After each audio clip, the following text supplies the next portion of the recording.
Fam, you wouldn't show up to your game unprepared, so why you still wilding out down there? That's why I had to collab with Manscaped.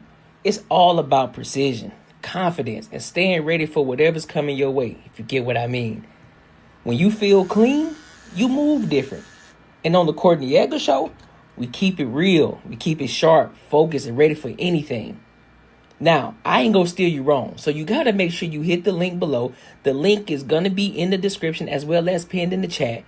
And look, get your Manscaped kit right now and stop showing up to life unprepared. Now let's get into it. Welcome to the Courtnee Edgar Show.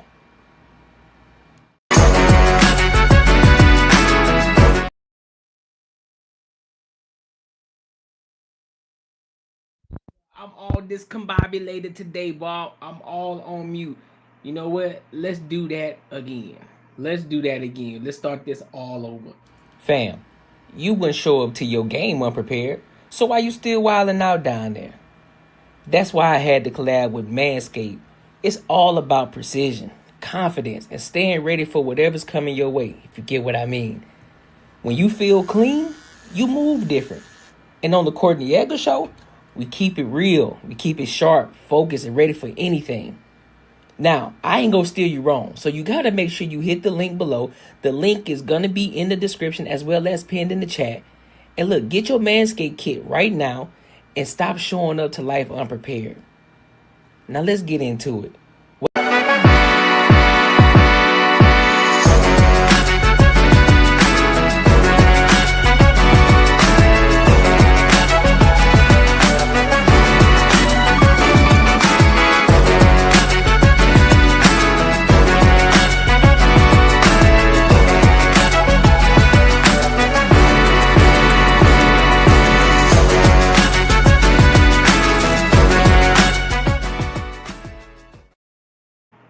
What up, what it do, how it be, how you feel? I said what it is, or what's so, I said what it is, or what's so, I said what it is, or what's so, I said what it is, I said what's up.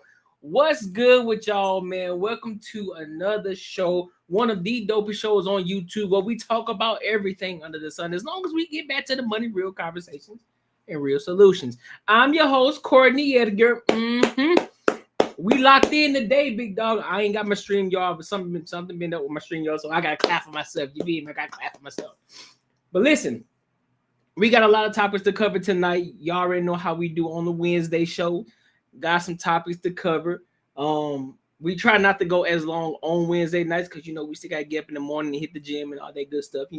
You feel me? So, but we still gonna make sure we bring value. We still gonna make sure we show up. But before we get into it, make sure you like, comment, and subscribe for the algorithm, and make sure you hit that bell notification.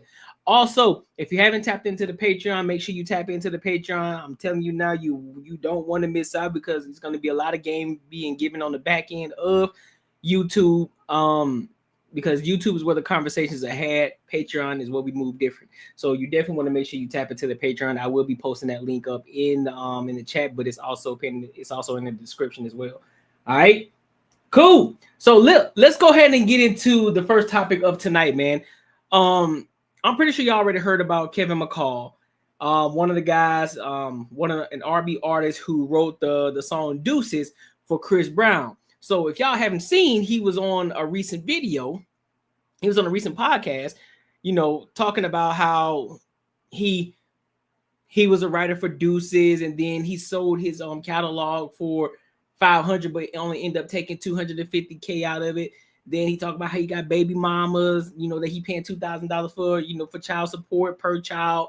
Bought his mother a house with that money. Now he's broke out of his mind, as well as he on EBT. So, but also another video has surfaced, and he's talking about the type of money he made while working with Chris Brown. So we're going to dive into that, and then we'll give our thoughts, all right? So let's go ahead and lock in. I'm singer-songwriter Kevin McCall, and I blew the hell out of that. I want to put them close up your body like a banana. Chris Brown called me and like, look, this song is doing real good. We about to do a video. I only got a check for $10,000 at that time. Spent that up in no day. Tried to get a whip, some dumb shit. But when I finally got a check for deuces that was over 6 figures, I opened that mug up. It was like, I ain't never seen nothing over $10,000 in my life. So when I saw 100 and something thousand, I'm like, I looked at my cousin, I just closed it. I got scared.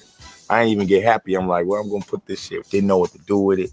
Didn't know where to start. The most I had ever paid for rent at the time was like $300. It took me almost losing my family to realize, okay, something's not right. I had a 4-bedroom house in Woodland Hills, and my child's mom had to pay the rent. I'm thinking I'm broke, not knowing I got checks coming from here to here on this tax ID number, all these things that I'm more familiar with now. And if I knew them then, I probably could have saved my family, but I knew I blew the bag when I had to move back into my parents' house for like a week. Just that whole time period was the most embarrassing time. I almost crumbled to the pressure, and then one of them royalty checks came in again. Praise the Lord. Another little 10,000 or something just to get me back started.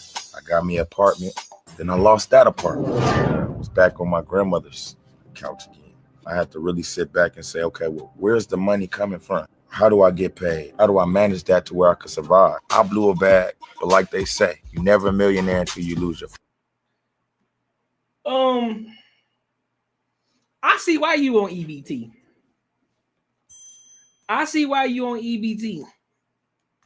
I see why you on EBT, big dog.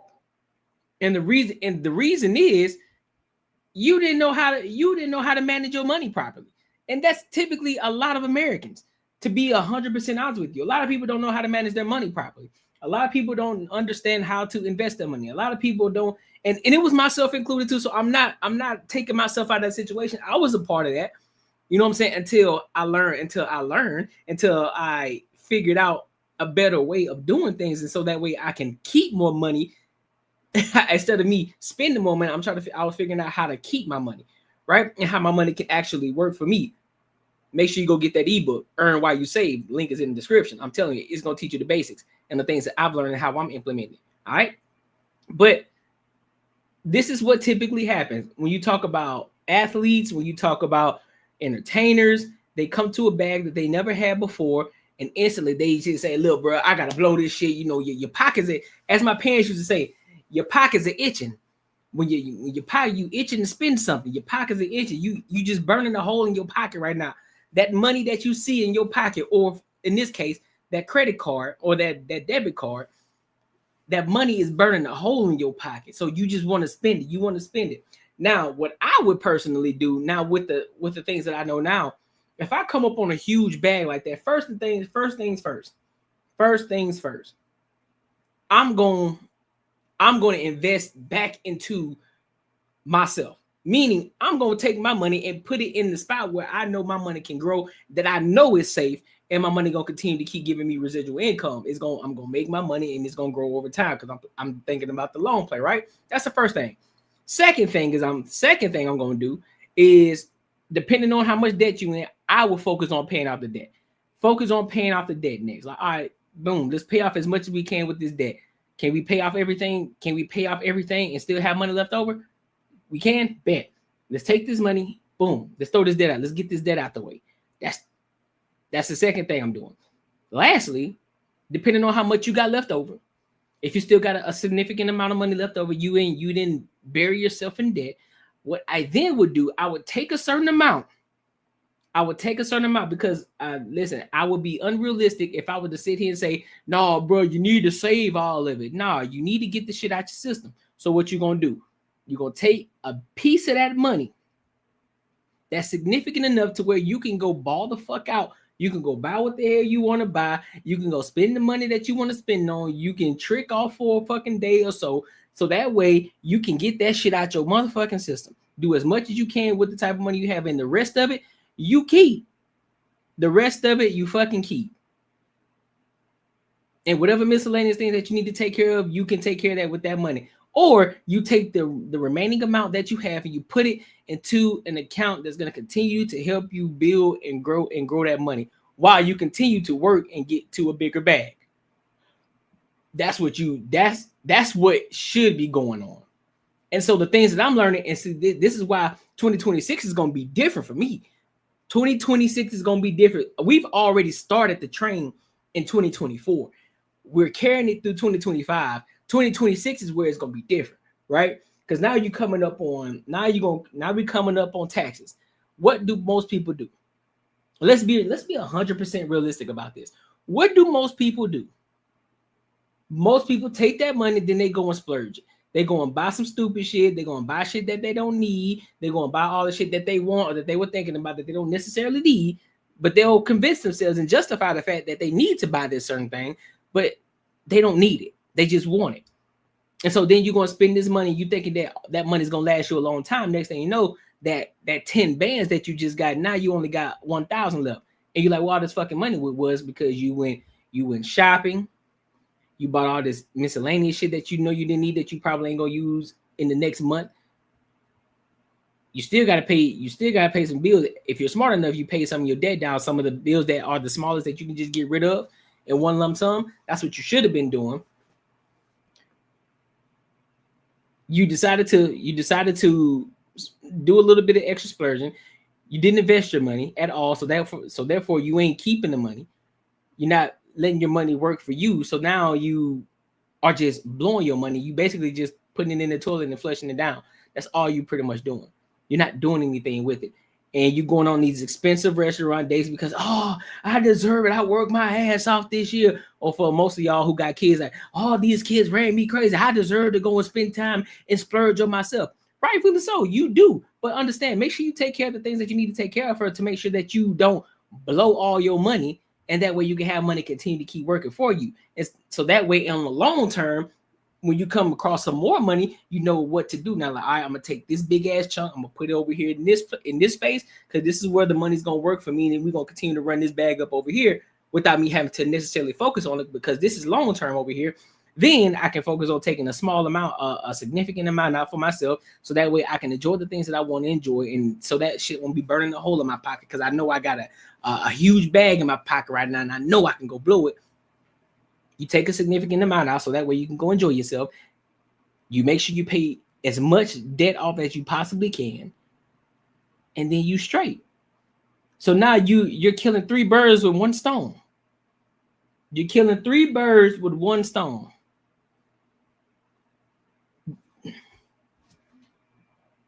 And especially, nigga, if I'm $100,000, do you under $100,000, bro? $100,000. And I get it.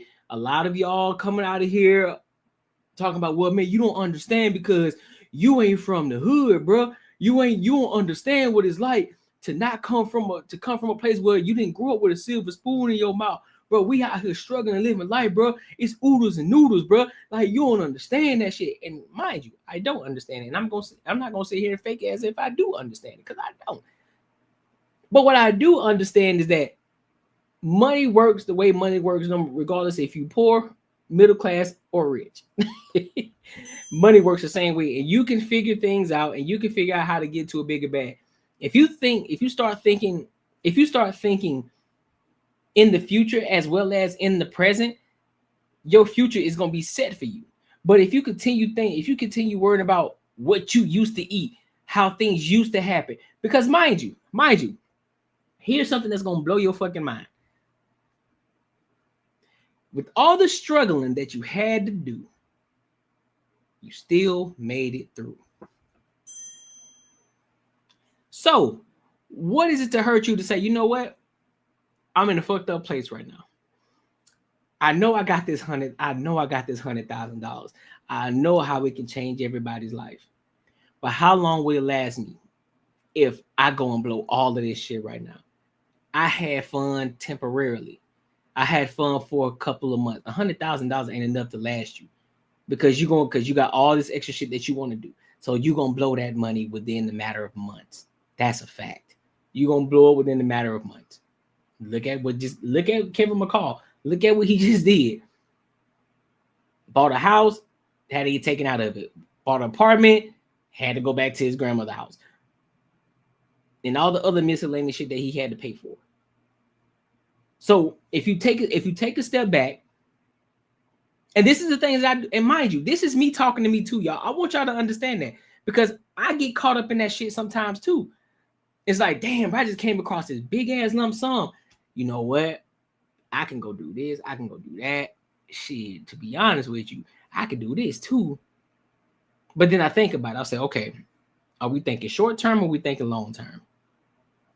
That $2,000 or 5,000 or 10,000 or 50,000 or 100,000, whatever the case may be, I can probably double or triple that shit if I put it into this investment account over here and let that money work for me instead of me going to blow it.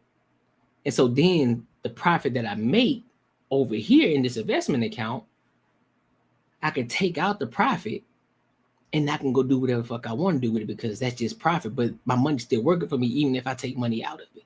That's Patreon level game. But I ain't going into detail with it. All right. Again, go and get the Earn While You Save ebook. Link is in the description. Now I got this 100,000. All right, bet. I'm thinking long term because I don't want to be in this position again. I know the pain. I know the suffering that I went through. I don't want to eat oodles and noodles, but I can survive on oodles and noodles. I can survive another year on oodles and noodles. I know it's going to be tempting. I know it's going to be easy to just say, you know what, I got this money in this account over here, man. I can easily just go in and dip in for $20 and go and pay for this meal that I always wanted. You could, but don't. The reason being because you do it the first time, then you're going to continue to keep justifying why you should go in and get another 20. Then you're going to get another 20. You're like, you know what, man? Nah, fuck that. Let me get this 50. Boom, you're going to get 50 out. Mind you, you ain't putting no money back into the account. You just constantly taking out. All right, good. Let me get this 50. Damn, man, you know what? This shit just came up. I'm really trying to do that. Fuck it, bro. Like, I'm straight, bro. Let me take this 200 out. Boom. You blew that money up. You enjoyed your time. The boys want to go out. Well, shit, the boys want to go out, man. Listen, I'm trying to stunt. I ain't never went out and stunned like that before. How much I got? You looking at your account. How much I got in there? Damn, I got a smooth 90,000. I ain't gonna miss 10 bands though, bro. Like, nigga, I just want to enjoy my time. I want to go out and be able to have some fun, bro. Man, fuck, I'm gonna take this 10 bands out, man. Fuck it, I'll make it up some way. I'm gonna take this 10 bands out. And you constantly are taking money and you're not putting it back. And eventually, within the next couple of months, you're broke again. And you're like, where the fuck did all this money go? Now you pissed off at yourself.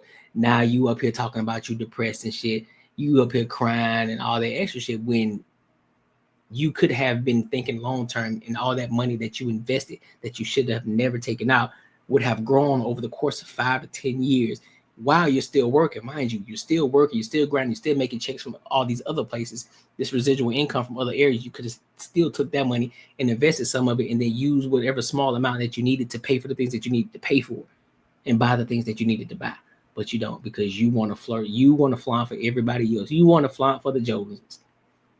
And now you're broke. That's what typically happens. That's what typically happens, bro. First million. But make sure you like, comment, and subscribe. Let me know what y'all think in the comments. Am I off on that? Am I tripping? Like, do y'all believe that most Americans tend to do this when they come across a lot of money? They end up blowing it because they don't know how to manage their money properly. Do you agree with me or not? Let me know in the comments. All right. But let's go ahead and move over to this next topic, man. Since we're already talking about money and we're talking about how people go broke and living with your grandmother and being on EBT. So there's a wave of individuals who are on TikTok talking about now mind you, when y'all look at this video, I'm not gonna say anything. I'm gonna say something afterwards, but I just want y'all to pay attention to the video because maybe I'm tripping, maybe I'm out of pocket. All right, so y'all let me know. So let me play this video. It's gonna be 1, 2, 3. So there are 3 videos that I'm gonna play. I'm gonna play piece by piece, and then we'll just kind of dive into it. But I want y'all to see this video and y'all let me know if I'm tripping or not. I ain't gonna tell you. I just want to see if y'all catch it first. All right, so let's rock out. Hold on, give me a second. I got an email from EBT. I used to get $740 a month for my 2 kids. And we're not getting EBT no more. They took the EBT. They saying I got to work 20 hours a week. I'm not working for nobody. Get the fuck out of here. This is what Americans, taxpayer, work for us. They work for me. They got to help me feed my fucking kids. Get the fuck out of here.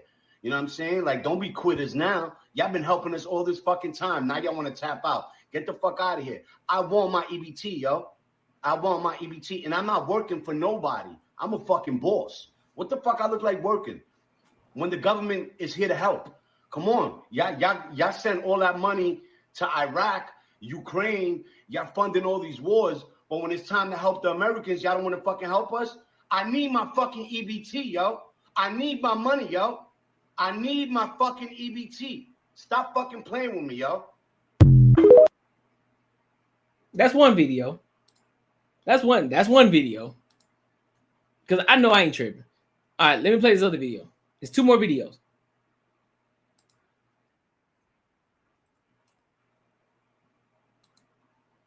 My sister made a video about how my whole entire family gets EBT. And everyone is calling us bums because we don't work and we live off the government. And we are proud of that. Growing up, this is what we were taught. We were taught to not have to work. We were taught to live off the government because it is there for us to use. And from what I could remember, it all started back with my grandparents. My grandparents used to get the paper, like the paper coupons to go and pay for, you know, food and stuff like that. And that's when I was like, this is free money. Like, what? So living off of EBT is literally a tradition in our family. Once my grandparents passed away, my mom started, you know, applying, and she got approved for all 6 of us kids. And then, you know, once my sister got older, she had her first child, she applied for food stamps, and she got, you know, like it was just like, you know, a domino effect. One after another, we all got approved for EBT. And guess what? It's not going to stop there. Why? Because I have taught my children, and I'm going to be teaching my grandchildren, that they should do the same thing. They don't have to work. They could just have children, put themselves on EBT, get child support, all of that I do so I don't have to work. They could do it themselves too. All right, so and let me play this last video, cause this shit crazy. This shit crazy, dog. This shit crazy. Me and my kids have been 5 days without food. 5 days ago, my food stamps were taken from me, stolen from me, with no warning. No warning. Today, I get this food stamp letter from the fucking food stamp office telling me not only am I losing my food stamps, I'm losing my $2,100 in cash benefits that I get every single month to pay my bills. I'm losing my Section 8. My food stamps have now decreased from $4,300 to $19 a month for 6 kids. How the hell am I supposed to feed 6 kids on $19 a freaking month? On top of having to come up with rent, because now I don't have Section 8. Cash benefits, no cash benefits. My $300 utility check that I get every single month, I will no longer be getting. We're going to be left out on the fucking streets. They take all of my food stamps. I don't even have a fucking dollar to my name, and I have 6 kids to feed. Please tell me, how is this making America great again? Can somebody make sense? So fucking pissed.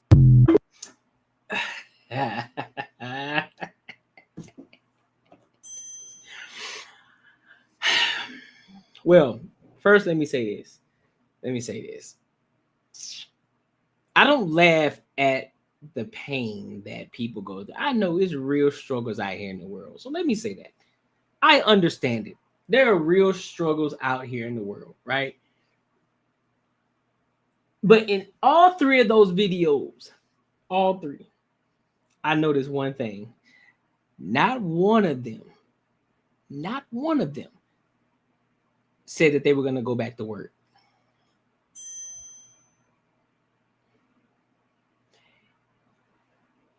How in the hell can you be this fucking entitled? That's for people who, let me say this. That is for people who aren't capable of being able to go to work. Mind you, I get it. People fall on hard times. I understand it. It happened to me during the pandemic. I understand it. But guess what I didn't do? I wasn't on TikTok hooping and hollering, complaining about no fucking EBT. I was trying to find jobs. I was finding ways I can make money. I was trying to find different things I could do. I was dabbing in fucking. This is when I started trying to do TikTok shit. Because I found out how much money you can make. Nigga, I was out there doing demolition shit for burned down homes with a friend of mine that I knew. Man, I was out there working for credit card companies. I was doing everything that I possibly could to make sure that I was bringing some money home and not just sitting on my ass. Because I know I didn't have a job and I know how hard it was to get one, but at the same time, I was still finding jobs. I was still able to find jobs, even during the fucking pandemic. So I don't want to fucking hear any of the excuses. All of you are capable of going out and getting a fucking job. You are more than capable to do so. I don't want to hear any excuses. I don't want to hear any of y'all. I don't want to hear any of the poor mindset that y'all have, but you don't understand, man. You don't understand it because what we have to go through in the systemic racism and the way that the government is, and then Trump, he's taking away our money because I got 6 kids that I chose to have because I wanted to sit down and lay back and spread my legs for the man that I know that I wasn't going to marry, and I wanted to push him out of the house because I wanted to live on Section 8 because I didn't want to do no work.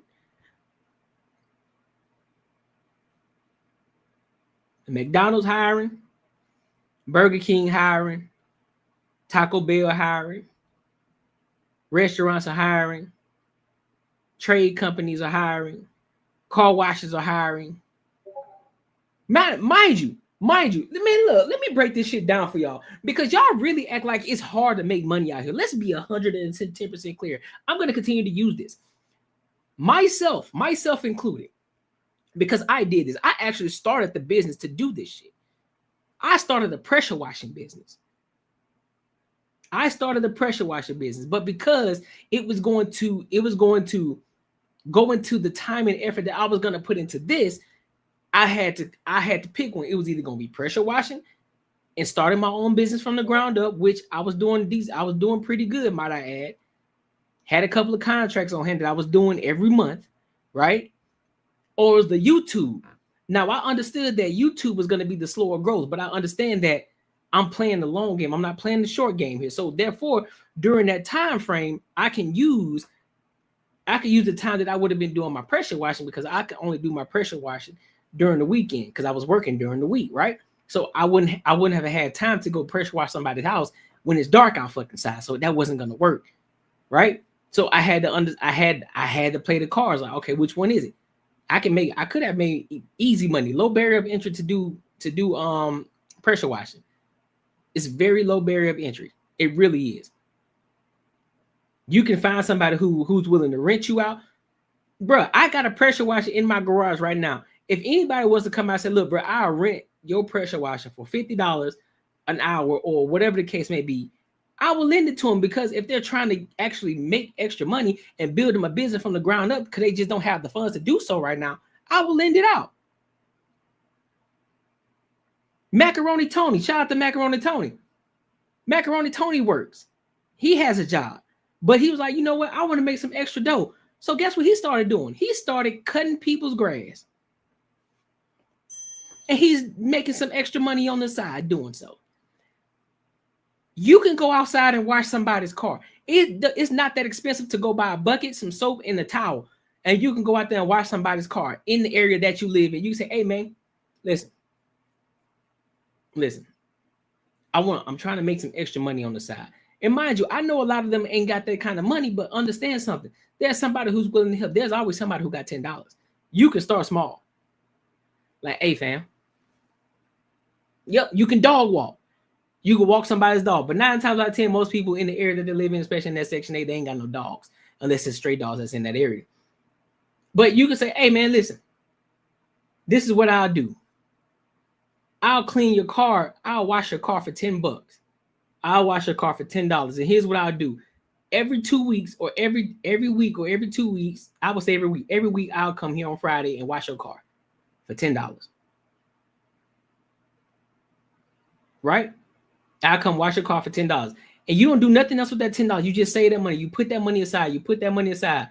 Then once you start to make a little extra money, if you got a car, you can extend yourself. You can say, all right, here's what I'm going to do. I might pay somebody depending on if you got kids or not. If you got an older kid, you can tell them to babysit. If not, you can figure it out. You can then kind of go outside of the area that you've been washing cars in, and you can go into a different neighborhood and say, hey, listen, I'm washing cars for $20. And I can wash a car every Saturday for $20. Or every other Saturday for $20. There's always ways to make money out here, bro. Y'all just ain't applying yourself. Y'all are just not applying yourself. There's so many ways to make money. Listen, you can go on YouTube and damn near find any goddamn thing to where you can find a way to make money. Just type it in. Go to Google. Listen, I am on EBT. I live in a Section 8 housing home. And I need to find a way to make some money that's low barrier entry, that doesn't require me to have a certification, that doesn't require me to have a license to do so. I can get started immediately in this low barrier of entry. And I guarantee it's going to give you a list of shit that you can actually do. Nigga, look at ChatGPT. Look at Gemini. You can look at all of these things and you can figure it out and find out a way that you can start making money. And then you can prompt it to ask you and say, hey, listen, because I'm in this space right now, help me set out a plan of how much I should charge based off of my experience or based off of this and based off of my demographic of people that I am in. What is the best thing to charge for this? And then you can go down a rabbit hole into that. Now you've got a whole business plan. You got a whole situation going on where you can start your business from the ground the fuck up, and you can start making money to get yourself out of EBT, because EBT is not for you. It's not a long-term play. It's a guidance. It's an aid to help you get out of fucking EBT. It's an aid because you fell on hard times. It keeps you level, and it helps you be able to make sure you are able to get your food and maintain until you find yourself another job and get yourself out of EBT. It's not meant for you to have it for years and years on and years on. That's not what EBT is for, dog. If you're on EBT, you should be trying your best to get up out of EBT. Because I remember a time, maybe I'm tripping. I remember a time, nigga, you used to be embarrassed to tell somebody that you was on EBT. I remember a time, nigga, it was a pride ego thing. Like, nigga, I ain't on no fucking EBT. What's wrong with you? We don't do that shit over here. We don't do EBT, bro. We found ways to make money. If we gotta go and do some grunt work for a minute, we'll go do grunt work. Until we make enough money to get ourselves out of that situation. Until I find me something new. But this right here, this is just a placeholder right now. This is a placeholder. I'm just working here for right now until I find me something better. Because I know I ain't gonna be staying here for a long time. That's what it's supposed to be. But y'all talking about this shit's passed down. This is legacy. What the fuck are we talking about? What's really going on out here? And you point at everybody else but yourself for why you in the predicament that you in. What?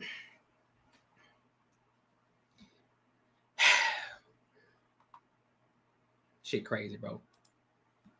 Jump on the bus. I know someone pays $125 a week for 5 30-minute walks and tips $50 a week. Get more than one dog and do exactly. There's so many. Listen, I'm even considering it. Going to walk a dog around the neighborhood for somebody who ain't got the opportunity to do so. All I gotta do is go walk your dog. Mind you, I'm getting exercise too by walking, getting my steps in. Because all I gotta do is walk your dog in the morning time and then drop his little ass off. And I just got paid a smooth little 125. And then I can make it something. Or matter of fact, listen, now of course this is something different. Mind you, if you really want to play the game, yep, kids can go, all of that. But I know a lot of people aren't too fond of people that they don't know like that, so they ain't gonna let their kids rock around with them unless they know this person personally. 9 times out of 10, that ain't gonna happen. But I just saw on Instagram, I literally just saw on Instagram, there's somebody who has a van. They got a whole van, and it's a business where they come to your house, they park in front of your house, and if you got dogs, they will allow the dogs onto the truck because they have three different treadmills set up on the van. The dogs will come in, they'll clip the dogs up on the treadmill, and the dogs will just run for a few minutes. They'll run for however long they would typically walk for. Lucrative business. So now this man, nigga, you got a treadmill on wheels. Oh, hey, my dog, listen, I don't got time to walk. I don't got time to walk my dog right now. But you know, I typically walk my dog for about 30 minutes or so. Are you able to come drive? Are you able to come over here? What's your schedule like? Hey, shit, I can drive over there right now. Boom. Treadmill.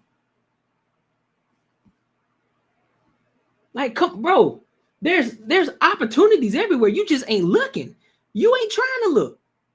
You ain't trying to look. As much as y'all scroll on Instagram and TikTok, you telling me that you haven't thought about any fucking thing.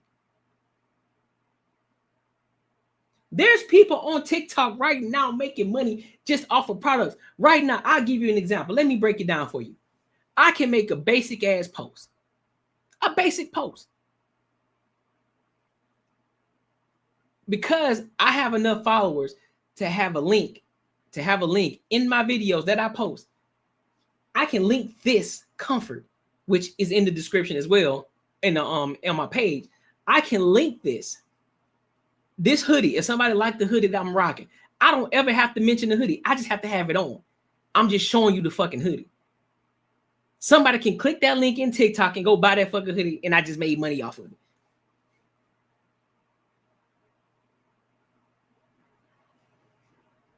Money's everywhere, bro. You can make money. Y'all just aren't applying your fucking self.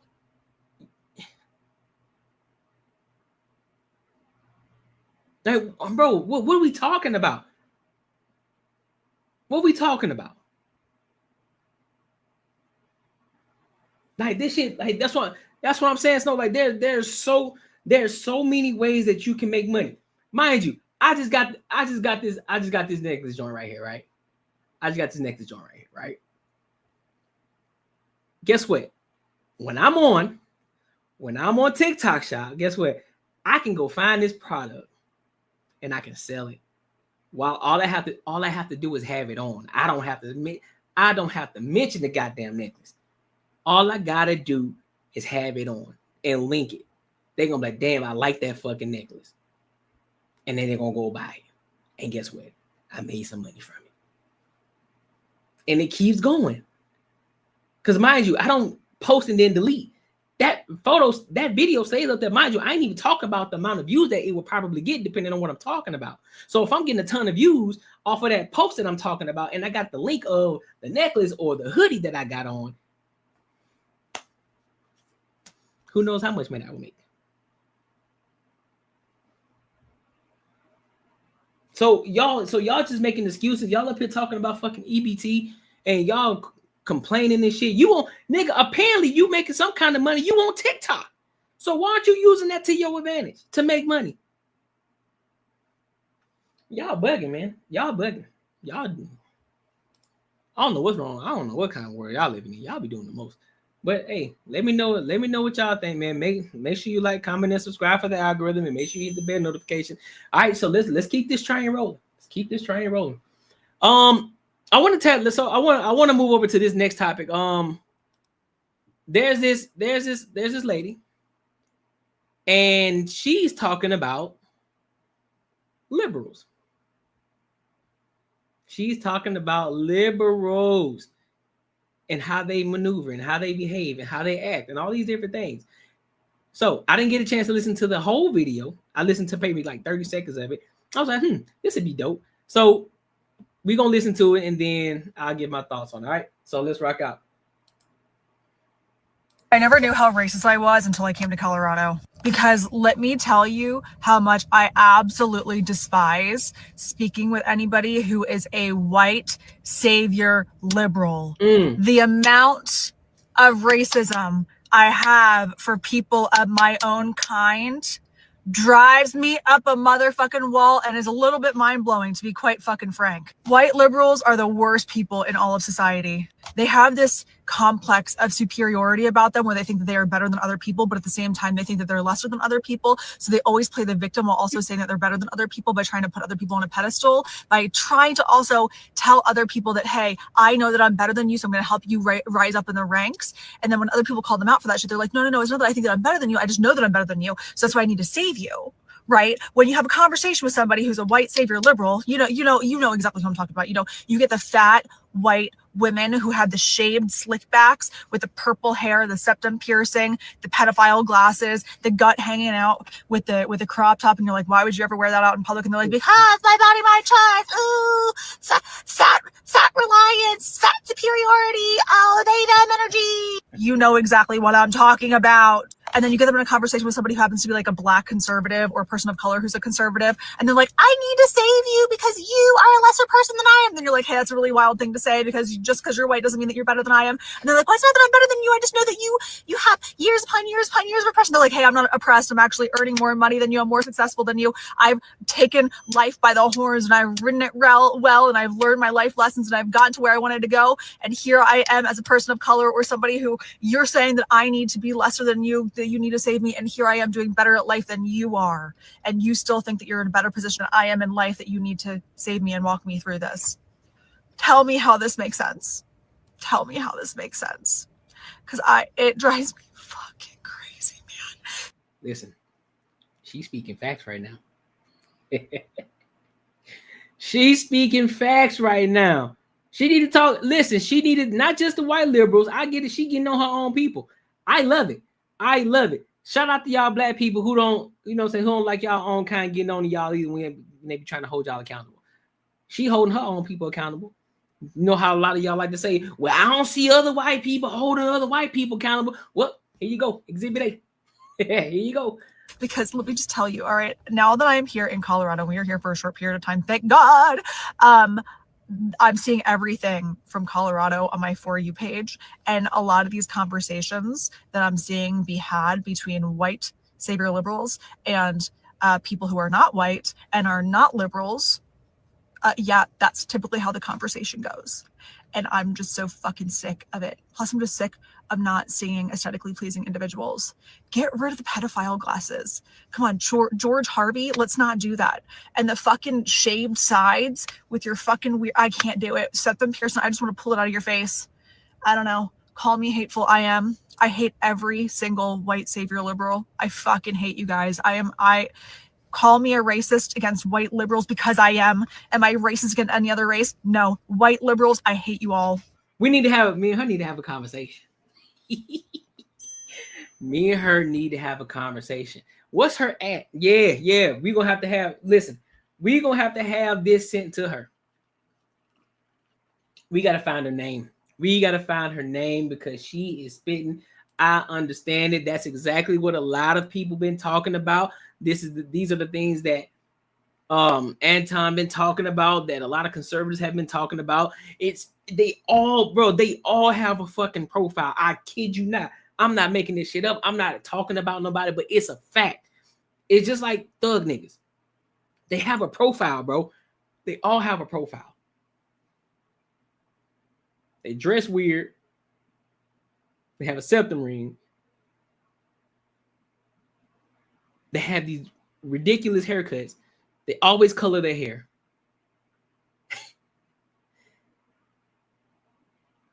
It just blows my fucking mind, bro. I don't understand it.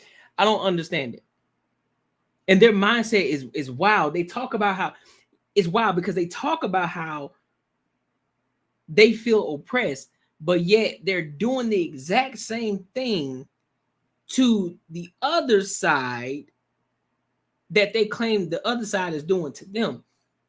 They're saying that they don't want to be silenced. They want to be heard. They want to be able to express themselves, right?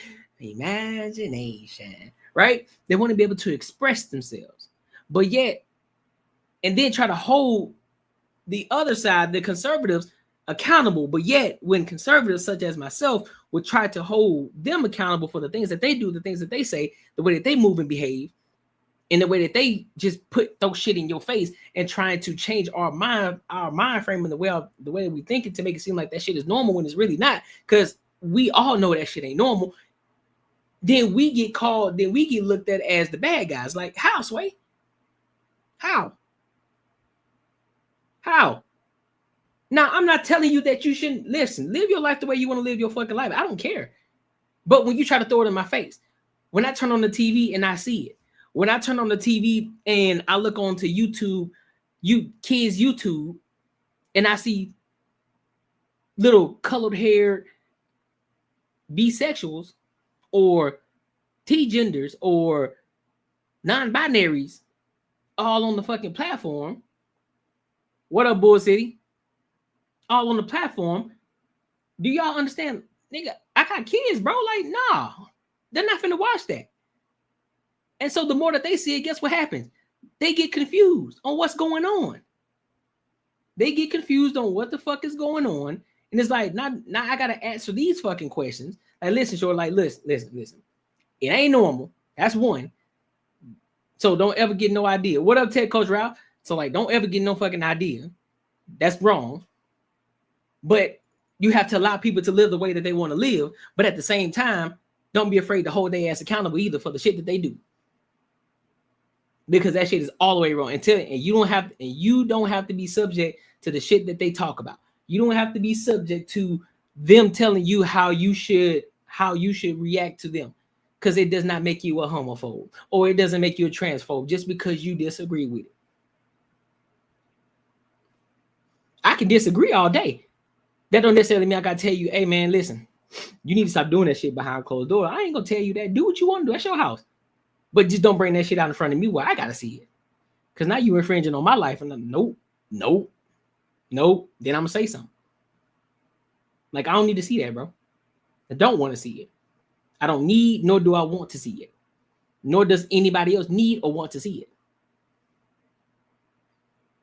The facts.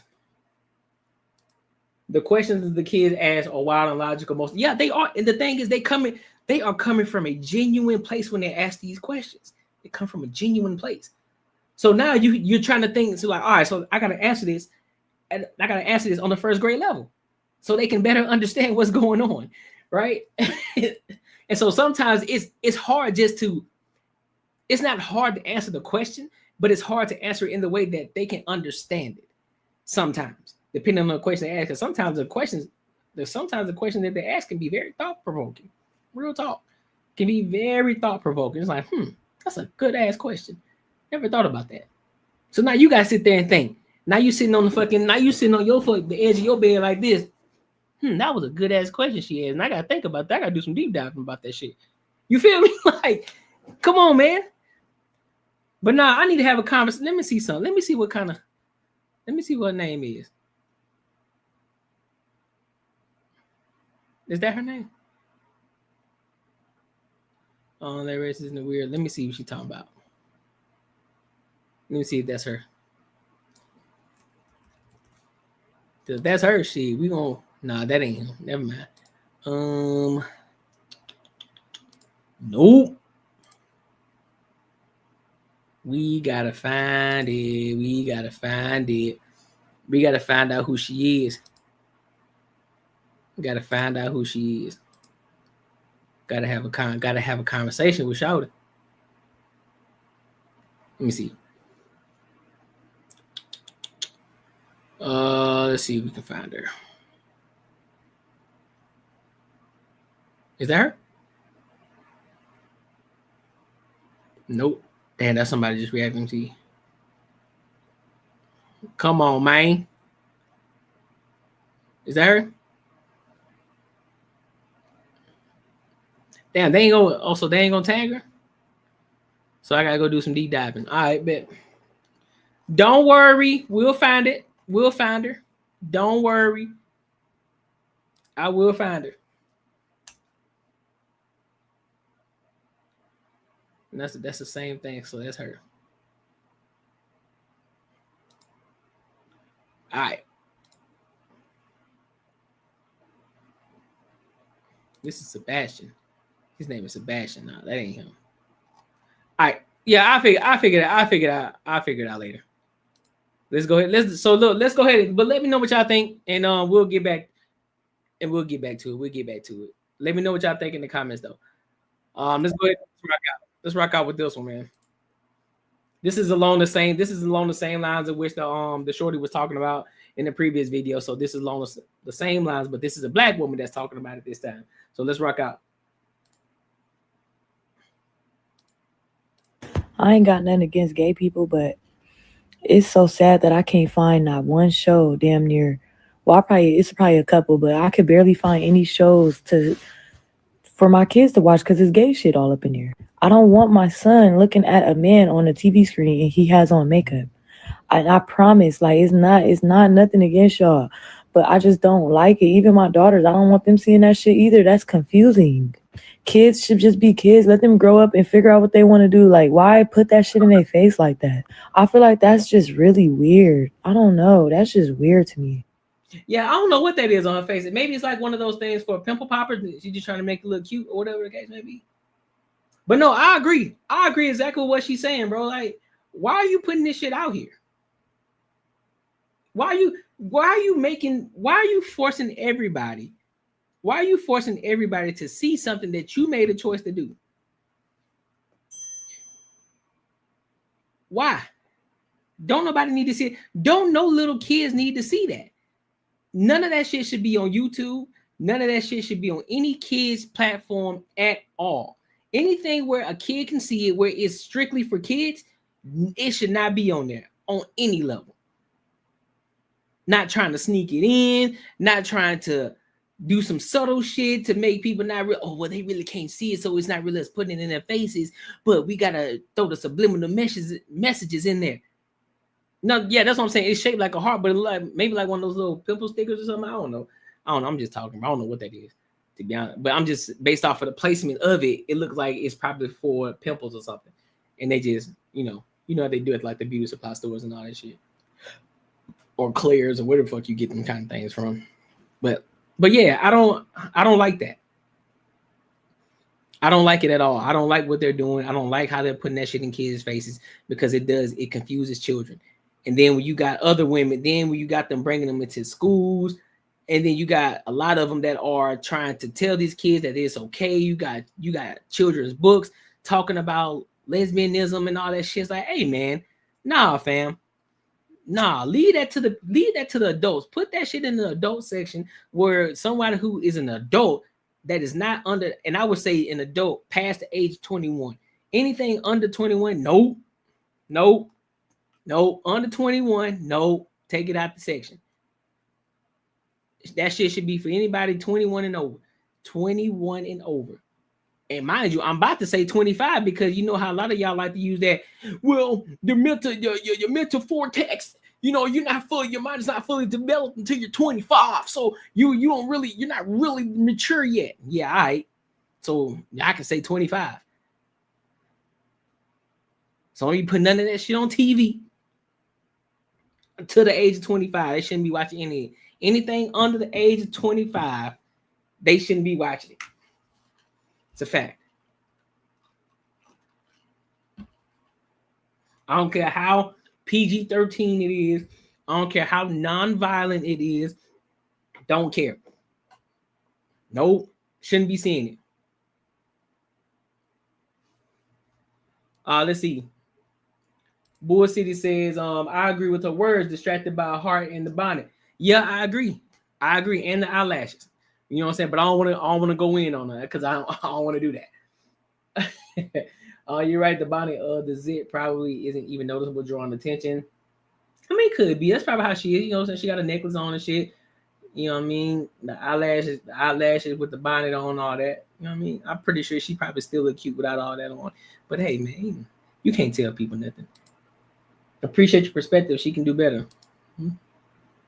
I saw a short clip about two lesbians in Barnes & Noble. They were offended by the gay books and the kid. Yep, I saw that. Actually, I think I did it. I did a video on that, bro. On one of my live streams. I actually did a video on that a while back. This is before Courtney got to the 1K subs. This is when I was like at 400. It's when I was like at 400 some subscribers though. But yeah, I remember that. I did a video on that. I sure damn did. I sure did. But no, I agree with the 100%. She said no, she said nothing wrong. Nothing at all. And shouldn't nobody come forward? Shouldn't nobody say anything in regards to what she talking about, her being a homophobe, none of that shit? Nope, she's speaking 100% facts. 100% facts. And I agree 110%. But y'all let me know what y'all think in the comments. Make sure you like, comment, and subscribe for the algorithm, and make sure you hit the bell notification. All right, so okay, where we at now? Let's go. We're here. We touched on that. Do I want to do Iman Shumpert? You know what? Let's talk about it. Fuck it. We here. Before the big leagues, back in your G League day. Yeah, you feel me? I'm in the minor leagues right now. We working our way up. You know what I'm saying? I was doing, you know what I'm saying? I was getting 10 points. I was getting 10 points a game. You know what I'm saying? Now they done moved me up to the minor leagues. You know, I'm averaging about 14 a game now. You know what I'm saying? I got 3 assists. You know what I'm saying? 1.5 rebounds, 3 steals. You know, we doing numbers. You know what I'm saying? We doing numbers right now. So yeah, let's go ahead and let's move over to this. Iman Shumpert. So somebody wanted to do an interview with Iman Shumpert, and apparently Iman Shumpert said, "Nah, we ain't doing no interview," and he was about to walk off. But likely, you know how some people get offended, they feel some type of way because somebody told them no, and then they wanted to act out and be a real YN. So before I play the video, I'm gonna read the entire thing, and then I'll play the video for the context. All right. So, but make sure you like, comment, and subscribe. So in this video, it says from Osama shot the flick, whatever the fuck that means. All right. So I can admit when I'm wrong. I can admit that I was wrong. And I'm not posting this to shame Iman Shumpert. I'm posting it because during the NBA finals, when the world came to Indianapolis, a lot of people tried to treat us like nobodies. The backstory. I asked Iman for an interview because that's part of the content I create. I'm not sure if he was drunk or just being bold, but he yelled at me like I was lame and said, "Fuck Indiana and fuck Naptown." That hurt. In my head, I kept thinking, what did I do to make him that mad? We exchanged words all the way to the door, and I'll be honest, I went at him in the most disrespectful way I could. I was mad, but more than that, I was embarrassed. In those 45 seconds of anger, I was ready to fight an NBA champion in the middle of the street over my respect. Looking back, I can admit I should have just walked away and enjoyed the rest of my night instead of reacting the way I did. Why I care? I just want people who aren't from here to know. Some of us really grew up in Indianapolis. I was born and raised here. My mama, my granny, cousins, and friends are buried here. I've been shot, fought the state, and taken losses here. This city made me who I am. All I wanted was for him to respect that. NBA champion or not, you've got to show love to the people who show love to you, especially when you're a visitor. So if this reaches you, Iman, I apologize, sir. I hope you can understand where I was coming from.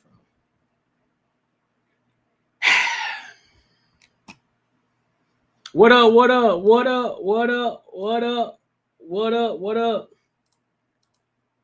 Exactly. That's exactly what it sounds like. So let me play the video so y'all can get the full context of what he's talking about. Fuck Iman Shumpert, nigga. I said it, nigga. Fuck Iman Shumpert, nigga. I said it, nigga. Yeah, nigga. Get the fuck out the city, nigga.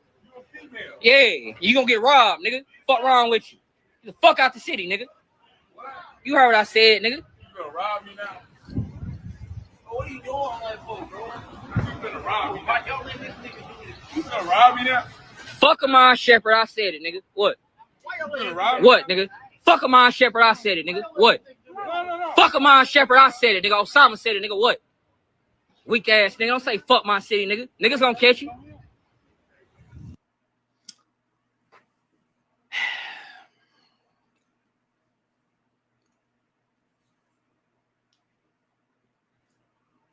So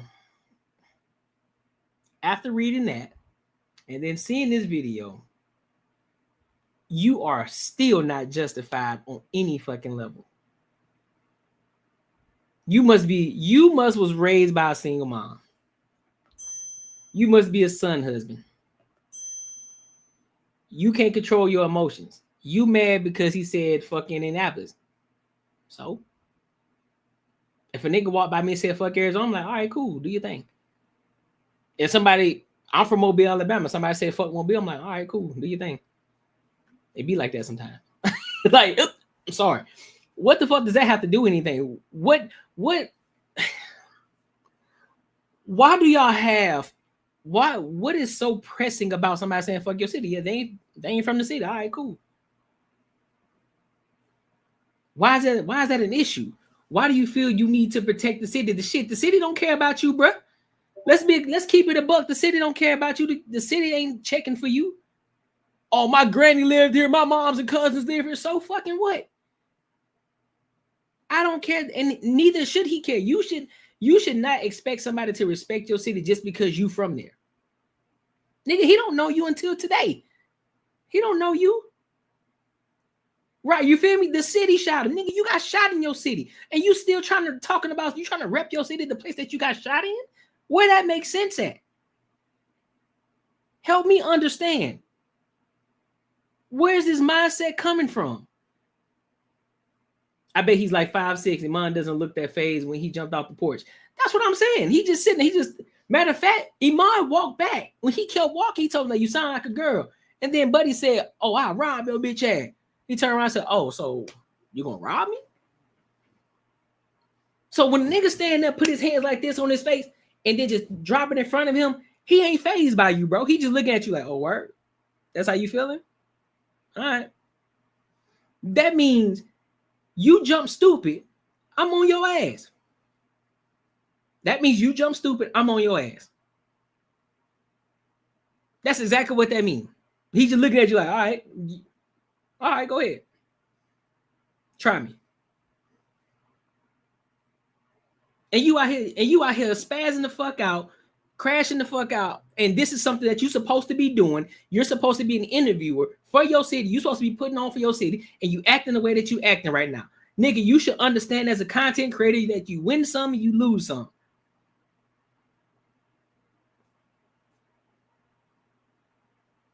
You win some and you lose some. But you live. You live to fight another day. See, you think you a man with that gun in your hand, huh? Shit, I'm a man without it. Put up your dukes. Now you a man. Your uncle picked up a gun once. 22 years old. You know what I'm saying? Like, you feel me? Like, come on, dog. It ain't that serious. He sound like a youngin' too. He sound like a young YN. He probably anywhere between the age of 18 and 24. Anywhere between the age of 18 and 24. And you mad because you said fuck your city. Should have kept that. You should have took that L. What you should have did, you should have took it. You should have used that as leverage, my nigga. You should have went back and made a video about it, put his name in there and talked about the situation. And then you could have gave everybody a true video in regards to what Indianapolis is really like. That's what you should have did. You should have used that as leverage. But instead, you wanted to crash the fuck out. You probably lost some followers off that shit too. Idiot. I like him, man. The worst things about him are his jumper and Tiana. Not that order. That's a fact. That's a fact. That's a fact, Bull City. That is a fact. A nigga say he tried someone else and again got shot. You feel me? You feel me? And again, got shot. So you probably need to stop that tough talk, bro. If you're gonna be a content creator, just be a content creator. You can't be tough and be a content creator at the same time. You can't do both. Pick one. You either gonna be a YN in the streets or you're gonna be a content creator. But you can't play this tough game, trying to be tough, and you trying to be an interviewer at the same time, bro. Like, come on, dog. Pick one. Pick one. Pick one. Voice too light to be tough. You feel me? And look, and that's one of the things I said too. I said, look, bro, I don't even got a D voice. So I ain't gonna even sit up here trying to act like I'm hard. Now that ain't got nothing to do with if I can actually bust your ass or not. I'm just not finna play the tough game, bro. I'm not. I'm just like, bro, you got it, fam. You got it. Do your thing, man. I got too much to lose. You got it. I ain't got time for it. You right. I'm a bitch. You right. Mm-hmm. You right. 100, bro. You fam. You 100. You what? Nigga start talking like an old man. Man, you 100. You 100 on it. On my dead mama grave, cuz. Start saying, cuz, oh, man, you so right on me. Start talking crazy. For real. Well, listen, bro.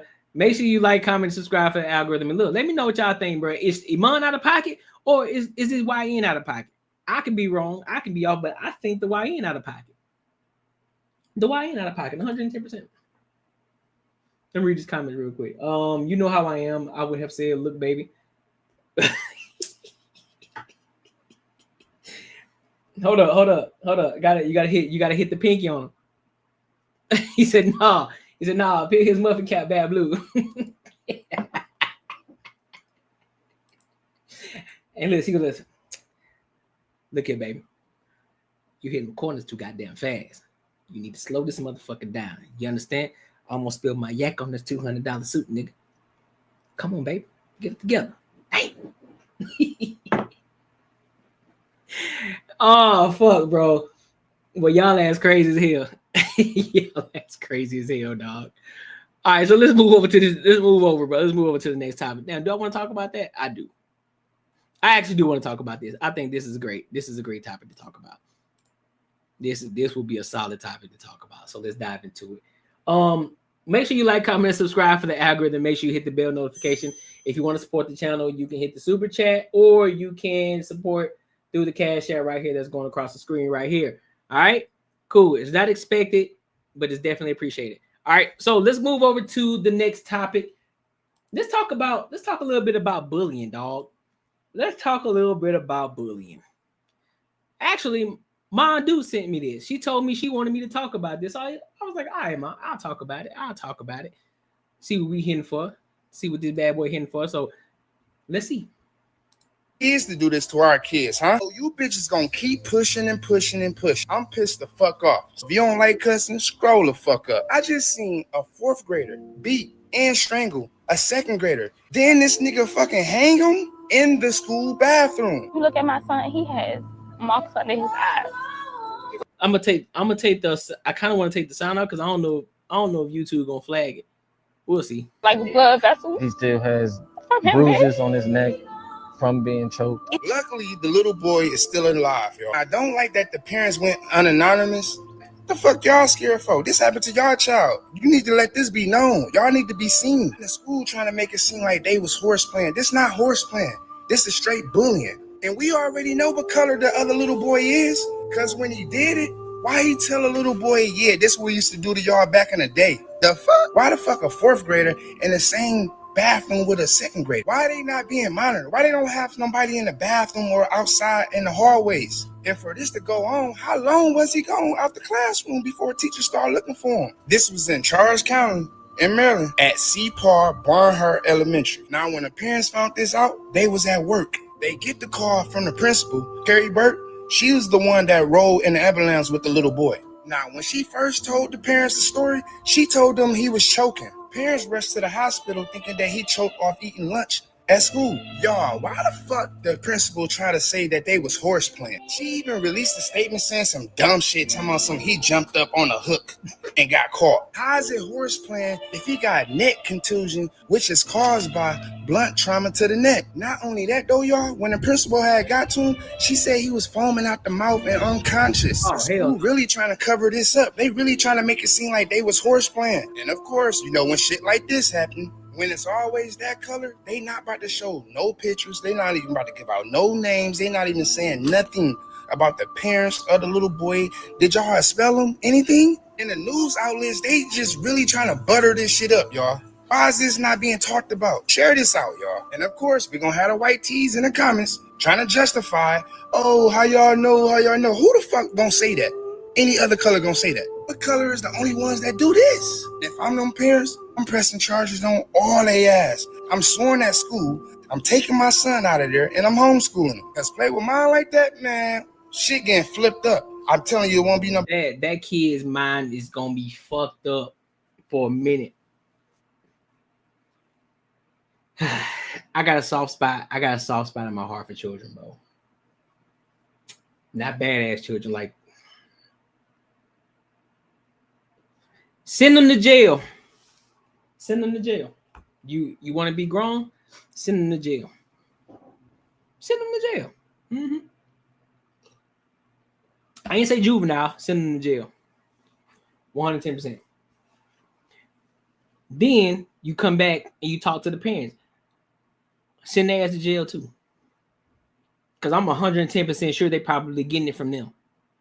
I'm 110% sure they're getting it from the parents. What fourth grade is talking like that?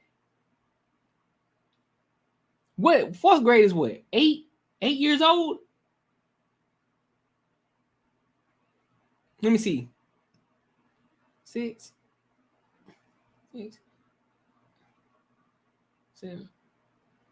Yeah, 8. Around 8 or 9 years old. To a second grader. A second grader, bro. 10 years old. Okay. I knew it was somewhere around there. A second grader. That's a 7-year-old kid. That's either a 6-year-old going on a 7-year-old or a 7-year-old going on to an 8-year-old. Oh my God, bro. This is the kind of bullying that this is true bullying. This is the real bullying. The other bullying that everybody talk about because I called you fat or I said you got a big fucking head or you look stupid with your colored hair. That ain't bullying. That ain't nothing. That's soft shit. This is real fucking bullying. And I don't stand for it. I don't give a fuck. White, black, orange, green. I don't stand for that. The kid, them fourth graders and their parents need their ass whooped 110%.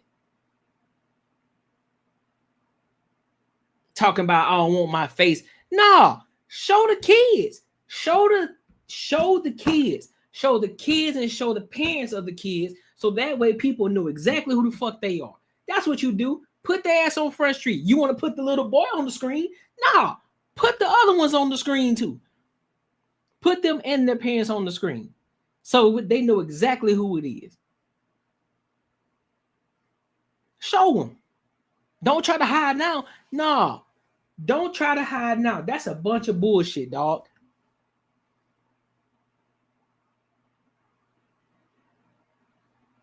You feel me? Yeah, I agree. You right. This ain't even bullying. This is learned hate and assault. 1000%. Nigga, this is an attempt to murder. That's exactly what it is. Yup. Sentence them. Send them to jail. Both of them. You think you grown? You think you want to do grown shit? All right, watch this. I can show you better than I can tell you. I can say, can they do arithmetic, spell name? That's what I'm saying. Probably can barely do that, but want to try to hang somebody and bully a second grader, bro. For what?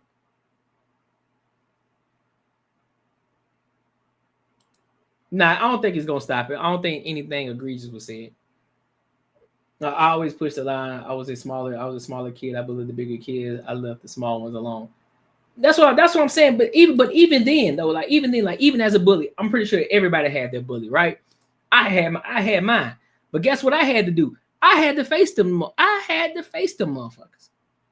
And if I didn't, I was more afraid of getting my ass whooped at home than actually getting into a fight with the person at school. Because I'm like, man, if I fight this nigga, I'm gonna get in trouble at home. I ain't trying to get no whooping at home, bro. That's where my peace is at. That's where my video games are at. That's where all the shit where I get to do what I want to do at home. I get to go outside and play basketball. I get to go outside and have some fun. I ain't trying to risk that because you want to be stupid today.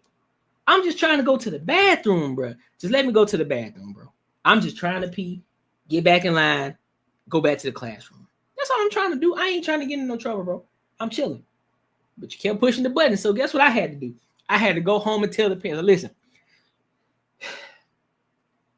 I don't want to get in trouble. But it's his kid at school. He keep fucking with me.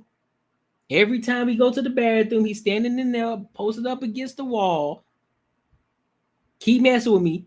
I've been walking there, mind my business. I don't even want to go pee. Say it ain't even because I'm scared of him. I just don't want to be dealing with it because I know I'm gonna get in trouble at home, and I ain't trying to get in trouble at home, man. And so my mom and my dad, they was like, listen, he won't stop until you make it stop. I'm like, what you mean? And mind you, of course, and as a kid, you don't say what you mean. You just say, you just look dumbfounded like a deer in headlights. What you mean? And then they say, listen, you're gonna have to face it. You're gonna have to go in that bathroom and you're gonna have to make them stop. If they mess with you, you're gonna have to make them stop. But don't ever touch them first. If you touch them first, then you may get in some trouble. But If they put their hands on you first, then you commit to whooping their ass. And I promise you, you won't get that trouble at home. Okay. Say less. So next day, I'm chilling. So now I'm straight. We go in line. I'm chilling. I'm like, all right, bet shit. I gotta use the bathroom. If these niggas in here, it's go time, right? It's go time. You know, you still got that nervousness in you, like, oh shit, man. You feel me? Because it was two of them in there. It wasn't just one. It was two of them in there. But that one, the other one, who wasn't the main one, he was always the one that was just kind of the yes man. He wasn't really doing it, but he was just there. He was just there to give moral support. He wasn't really doing shit though, so I wouldn't really stun him. He wasn't doing much. He was just sitting there laughing. If the dude was saying some corny shit, he'd just be sitting there, yeah. You feel me? But the other dude, he was the one, and he looked. And the thing is, this nigga looked like one of them badass kids too. When I think about it, he looked like one of them badass kids. Dry ass lips, ashy as fuck, fro, had like a really, really, really mini fro. It's kind of like if you try to pick out your hair, but at the same time, if you put a do-rag on and brush your hair, you can still lay it down and it can be waves there. It was about that long. So I go into the bathroom, do my regular thing. Oh shit. He come, what the fuck he called me? It was something stupid. I forgot the name. He called me some goofy ass name. But I'm just gonna say what up, bro. He like, what up, bro? Like, what up, bro? Like, I ain't say shit. I just went on to do it. Bro, I'm trying to use the bathroom, bro. Trying to go to the bathroom, go back in line, bro. Like, watch out. So what you gonna do? What you gonna do if I don't let you go back out? What you gonna do? Bro, I'm just trying to wash my hands, bro. I'm just trying to go back in line. I ain't trying to get in trouble. Oh, he don't want to get in trouble. Oh, he don't want to get in trouble. I'm just saying, bro. Listen, I'm gonna wash my hands and I'm gonna go back. I'm going back outside. Anyway, if I don't let you go, if you don't let me go, all I'm gonna say is just don't put your hands on me. So I'm warning him, not them, like, don't put your hands on me. Don't put your hands on me, bro. What you gonna do if I do? So you know how kids are. You know, they ain't gonna do it up front. They gonna try to, what you gonna do if I don't? What you gonna do if I don't? What you gonna do? They'll keep their hands up. They ain't gonna touch you yet. What you do, huh? Remember like Will Ferrell when he was on Daddy's Huh? What? But he was a black dude. He didn't sound that corny though. But you get what I'm saying. Bumping up on me, got his hands up. So what you gonna do? And you know, like a little shoulder bump shit. So I ain't take that as nothing. Just, you know, niggas be shoulder on you and shit. So what you gonna do if I don't? So what you gonna do? Like, listen, bro, just let me by, bro. I'm telling you, just watch out. So he did me one of these. So I was like, all right, boom, push that nigga into the wall. So then after I pushed him to the wall, I'm about to walk out. So he jumped back in front of me. Like, bro, what the fuck you pushing me for, bro? What you push me for? I said, I told you, bro, you better get out of my way, dog. And again, you better not touch me. So then he decided, he said, oh shit, you push me, so I'm gonna push you back. Boy, soon as that nigga pushed me back, I rushed his ass. Nigga said, huh. I said, huh. Right to his fucking knees. That's all I took. I ain't have to beat him down. I ain't have to go extra. I just gave him one good shot. That's all I need. Come here. That boy went straight to his knees. Like, yeah. Then he come to teach you, what happened? I just sat there in line.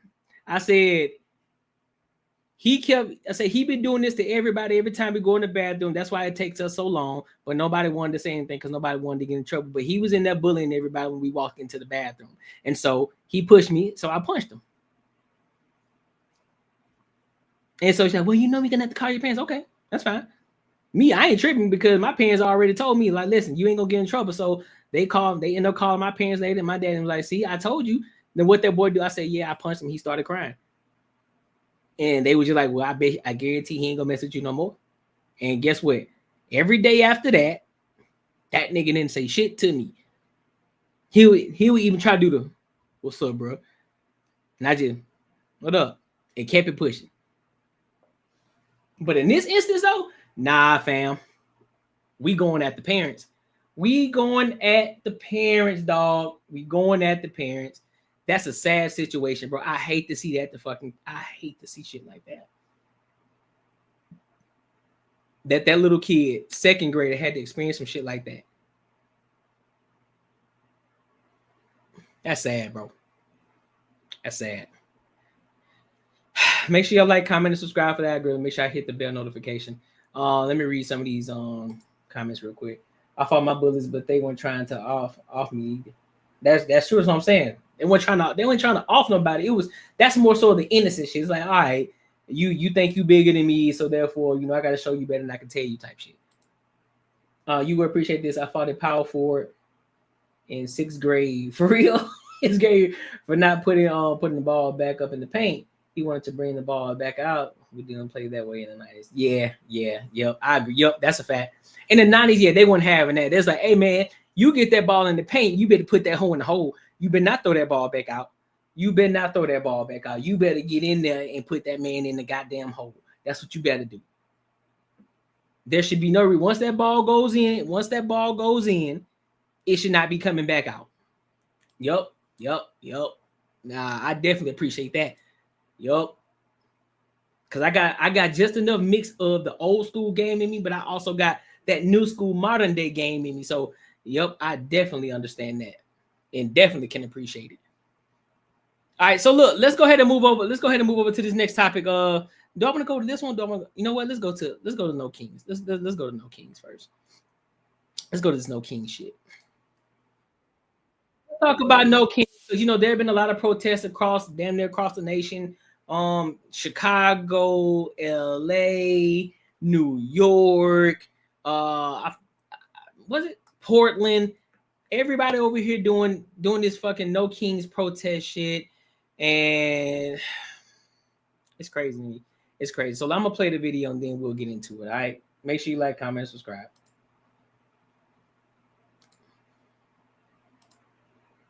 7 million people gathered at nearly 3,000 events across the country over the weekend for No Kings rallies in a largely peaceful show of force against the Trump administration's policies. That's 2 million more people than the first No Kings Day back in June. Protesters flooded streets, squares, and parks in both big cities and small towns, chanting No Kings in America and carrying signs with slogans like democracy, not monarchy, and make America good again. In Boston, organizers say more than 100,000 rallygoers convened at the historic Boston Common, America's oldest park. In Washington, D.C., protesters, including federal employees, filled the streets near the U.S. Capitol as the government shutdown remains in effect. In New York City, people stretched for many blocks with rallies spanning across all 5 boroughs. The protests were overwhelmingly peaceful, with many participants wearing costumes like the unicorn that I believe Jacob Soboroff interviewed. They were waving American flags. They were dancing. All this despite Republicans referring to the events as Hate America rallies in recent days. Many elected officials and public figures joined protesters at these rallies, slamming the Trump administration and celebrating the day. Look at these niggas, man. I don't care what nobody say. All y'all was able to call off of work. All of y'all were able to get PTO. You mean to tell me all of y'all was able to get PTO? What up, Joe? What's good with you? How you feeling? You mean to tell me all of y'all were able to call out of work? All right. Day's events. We are here for the same reason our Not Bill Nye the ancestors Science gathered Guy. here Lord in Jesus. 1776. We want our government to run without a king. Our government is based on ideas embodied in the Constitution. Among other remarkable features, it guarantees our freedom to speak, as we're doing here today. Rather than doing one monarch's bidding, we have agreed to form a democracy, to work together, and to follow the laws that derive from it. No thrones, no crowns, no kings. Tyranny requires your fear, your silence, and your compliance. Democracy requires your courage. You have to apologize to And DeMario. tyranny depends on good people doing nothing. It requires us to accept the unacceptable, to rationalize the irrational, to normalize the abnormal. But tyranny also fails when ordinary people refuse to cooperate, when they say no kings and they mean it. Mike Johnson. Oh, Lord. Bro, when Bernie gonna give it up? The Republican Speaker of the House called these rallies hate America events. Boy, does he. Damn, he made me want to cut. That dude in the back made me want to cut my hair now. I gotta hear him get my hair braided because I can't be looking like that. Nope. Yeah, from my previous time, I like to apologize to DeMario. I'm pretty sure he understand, bro. Yeah, I guess so, huh? When he's 6 feet under, because that boy's still going. Lord Jesus. We have it wrong.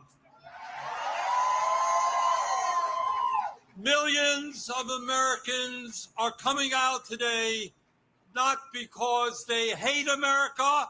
We're here because we love America. And speaking of the Speaker of the House, Johnson doubled down on his criticism of these rallies during an interview yesterday. And President Trump spoke out about the demonstrations organized against himself and his administration. The irony of the message is pretty clear for everyone. If President Trump was a king, the government would be open right now. Exactly. If President Trump was a king, they would not have been able to engage in that free speech exercise. My thing is, what are we talking about right now? What's actually going on? I'm trying to understand it. Listen, I'm dipping my feet into these politics. I'm trying to further understand and get more clarification on what the fuck is actually trying to go on here and what these Democrats are actually out here saying. Because I don't understand. I don't see a reason to talk. I don't even see a reason to do a protest right now. Because if Trump was really a king, right? If Trump, they talk about no king, no thrones, right? If that was the case, if this was authoritarianism, right? If this was a sense of the Hitler situation, and that's what they're trying to claim him as, a fascism and all this extra shit, wouldn't Trump shut this shit down already? Wouldn't he have shut this down already? Anybody that goes against what Trump says, wouldn't he have shut it down already?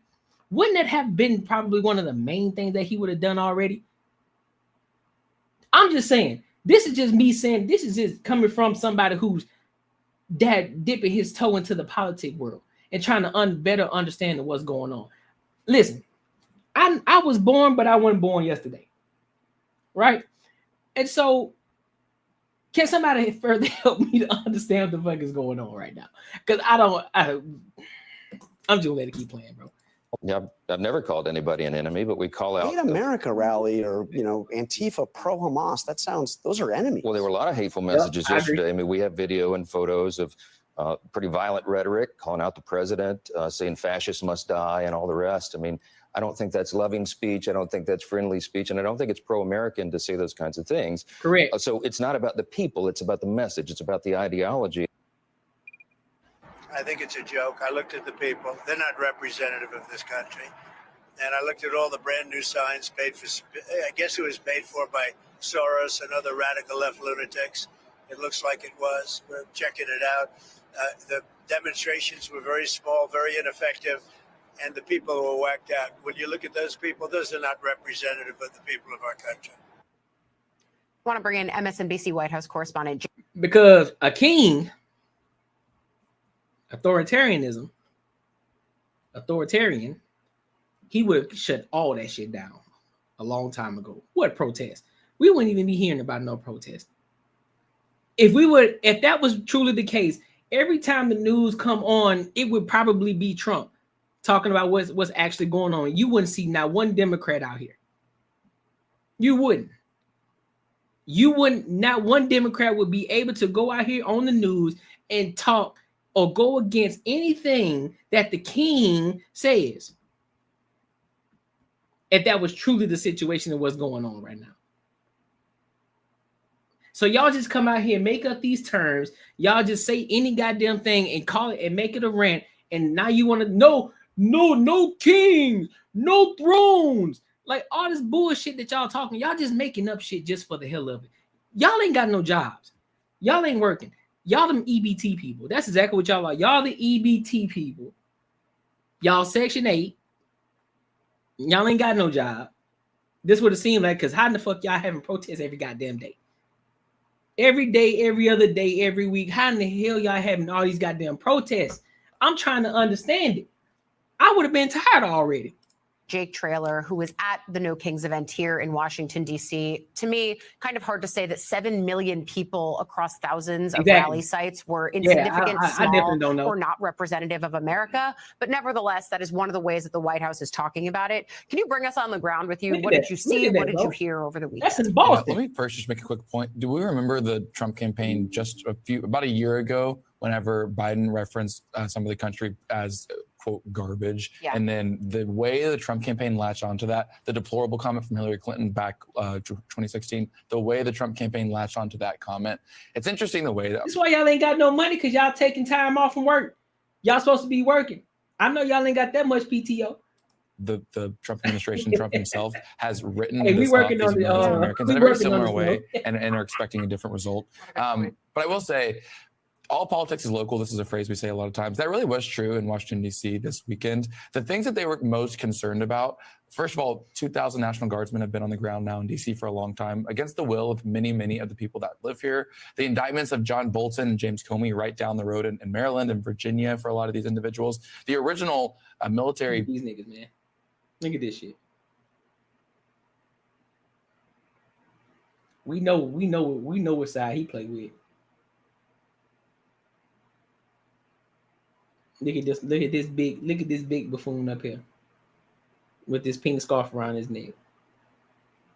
Yep, both of them be reach back and spreading. They do the reach back and spread. Appreciate you, Snow. They got that reach back and spread going on. Protests or the military parade that Trump had in the summer is kind of the initiator of this actual first No Kings rally back this summer. There were so many individuals I spoke with who their overwhelming thing that they said to me was Trump and his administration frequently speak about this overwhelming mandate that they have, essentially the right to go about and execute whatever way they can because they won this election. Whatever they want. The thing that I kept hearing from literally, I spoke with dozens of people. The mall was packed out. The National Mall, Pennsylvania Avenue, from where we stood by the Capitol all the way to the White House was completely filled out. The thing that I kept look at all these white people, bro. Trump does not have an overwhelming mandate. And we're here to say there's a large part of this country. Y'all remember the video I just played a couple of videos ago? The white girl who was talking about the liberals, the left, the woke left, and how she was holding all her white counterparts accountable, her white liberals accountable. These are the people she's talking about. These are the people that she was talking about. 100%. Yep. That vastly disagrees with what he's doing here. I talked with one individual. Her name was Holly. She said, "I'm, not even maybe quote unquote your typical Democrat." She said, "I ain't gonna hold that shit was funny. Background from the." Hey, somebody come look at this. A goddamn cat drinking milk out the boat. Get out the boat.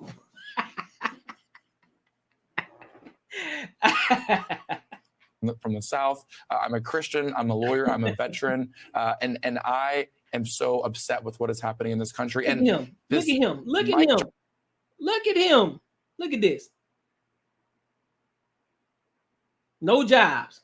EBT community. 100%. Upset with what is happening in this country. And this Mike Johnson and Republican kind of conversation about this being an I hate Trump or I hate America rally, an anti-American rally. Her words are really interesting because she honestly sometimes was emotional, saying, "I care for this country deeply. I'm here to protest peacefully, but I'm very he got his nails painted. But I'm very deeply. I'm here to."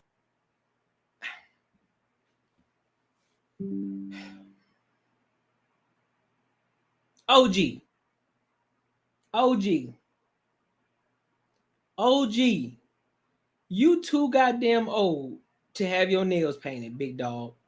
You too goddamn old for that. Come on, Morgan Freeman. to protest peacefully, but I'm very concerned with what's going on. We have some sound from that I want to quickly listen to. I'm a first-generation American. I am a veteran. I was in the military. I check all the boxes. I'm a mom. I've got 4 kids, but I follow Jesus, but I am a patriot. I am a patriot, and I will not let anyone tell me that I am not here because I love my country. Yeah. And so that is, I think of everything, I am passionate about that, because the people that are here today, they are concerned about this country. So again, when you hear that in the White House, and I saw the response that they gave to you when you asked for their reaction about this, they literally wrote back to you, who cares? But these are Americans who are voicing their concern with what they're seeing. Maybe they didn't vote for Trump. Maybe they're not even the traditional person who's involved in politics, as that woman was saying, and yet they are out there. I think the larger question is, yeah, how the White House is responding, but B, where does this go? Where does this kind of public protest actually get funneled? Is it just the midterms? That's still a year away. Yeah, it's a great question, and I think it's one that Democrats are obviously thinking through right now. Yeah. This was a surprising and an impactful amount of people that showed up across. What do I think her job was? Let me go back. Will not let anyone tell me that I am not here because I love my country. She probably was either, she wasn't I wouldn't say paralegal. I wouldn't say paralegal. She probably was a cook. She probably was a 92 Yankee. Anything that probably was in the office. I'm pretty sure I'm 100% she was Air Force.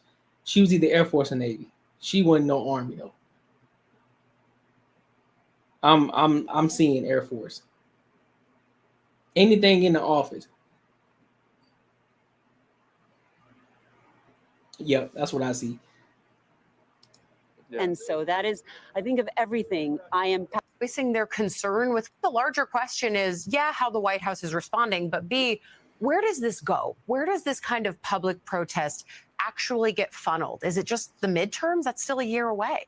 Yeah, it's a great question, and I think it's one that Democrats are obviously thinking through right now. Yeah. This was a surprising and an impactful amount of people that showed up across the country. Thousands of protests, millions of Americans showing up. That's substantial. Where exactly does this go? I do think midterms is a really like key marking place to look at. Look.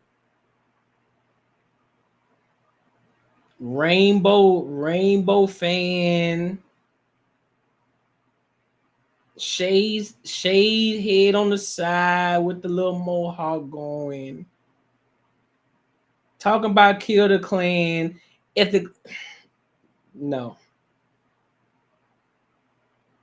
OG mama sitting down. They getting tired of walking. Thigh pocket over here in front of Kill the Klan. Ready to bust it open.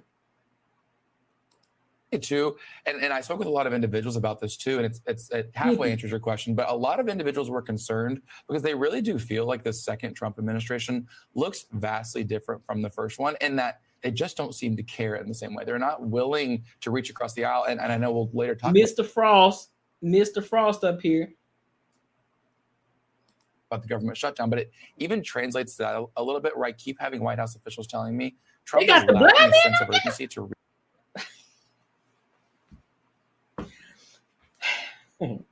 Come on, man. Come on, dog. Come on, man. Come on, man. Listen, bro. Look, you free to do whatever you will, but dog, come on, fam. Come on. Ain't he in the suit? Boy, nah. Reach across the aisle and reach some kind of a deal here. Oh, they got the whole crew. Man, let me get off of here. Let me get off of here, bro. Let me get off of here. Make sure you like, comment, and subscribe for algorithm, and make sure you hit the bell notification, bro. Let me get off of here, man. Let me go on. Let me move on, bro. Let me move on before I start going in. No, ain't finna get me. Not about to get me, dog. You not about to get me. Nope. You lying to me.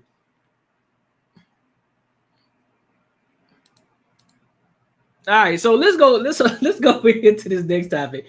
Let's go over here to what's happening over here in London? Over here in London,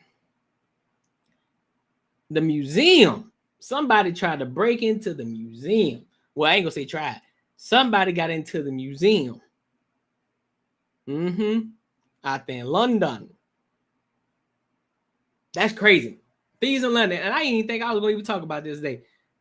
They got into it's called Louvre Museum jewelry thieves. So they on the hunt for these thieves who stole some stuff out of the museum out in London. So let's go ahead and dive into this. Let's see what they talking about. They came to see. They came. Bro, you gonna get me in trouble, bro. Chill out. You get me in trouble, bro. Let's rock out, man.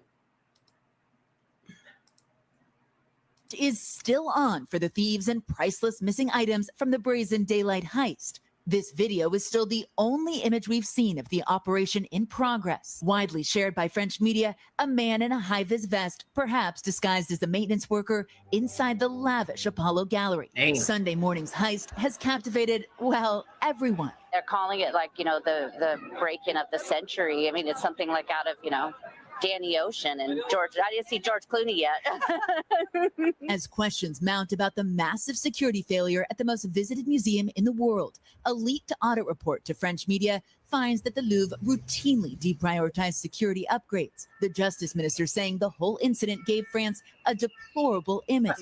As the prosecutor's office updated the exact timeline, minutes after the Louvre opened on Sunday, a truck mounted with an extendable ladder drove up to the south side of the museum. Prosecutors now say the exact time was 9:34 a.m. Two thieves entered the Apollo Gallery inside for just 4 minutes. Americans Jacob and Holly Barker were inside the gallery at that very moment. We heard the banging on the window. And at that point, it was almost like it sounded like construction. We weren't sure if somebody was trying to get in or out. We just knew that we didn't want to be there to find out. The thieves snatched 9 priceless items, part of the Royal Napoleonic collection, but on their way out, dropping a diamond-encrusted crown, now a key piece of evidence. The thieves came down the same ladder. There were motorbikes waiting, and they made their getaway through Paris traffic. By 9:38 a.m., they were gone. Not on the Experts scooter. say it's now a race against the clock, and the chances of finding intact pieces diminish with every hour. Bro, that shit look like, man, what these niggas out here doing? Grand Theft Auto heist? these niggas doing Grand Theft Auto heist, bro, and then dipping out on scooters, bro. Dodging traffic.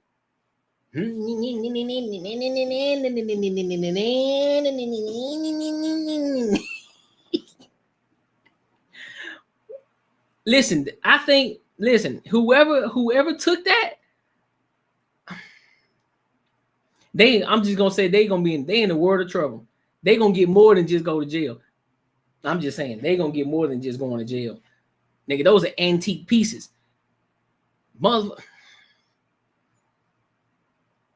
There's some people that don't play about that.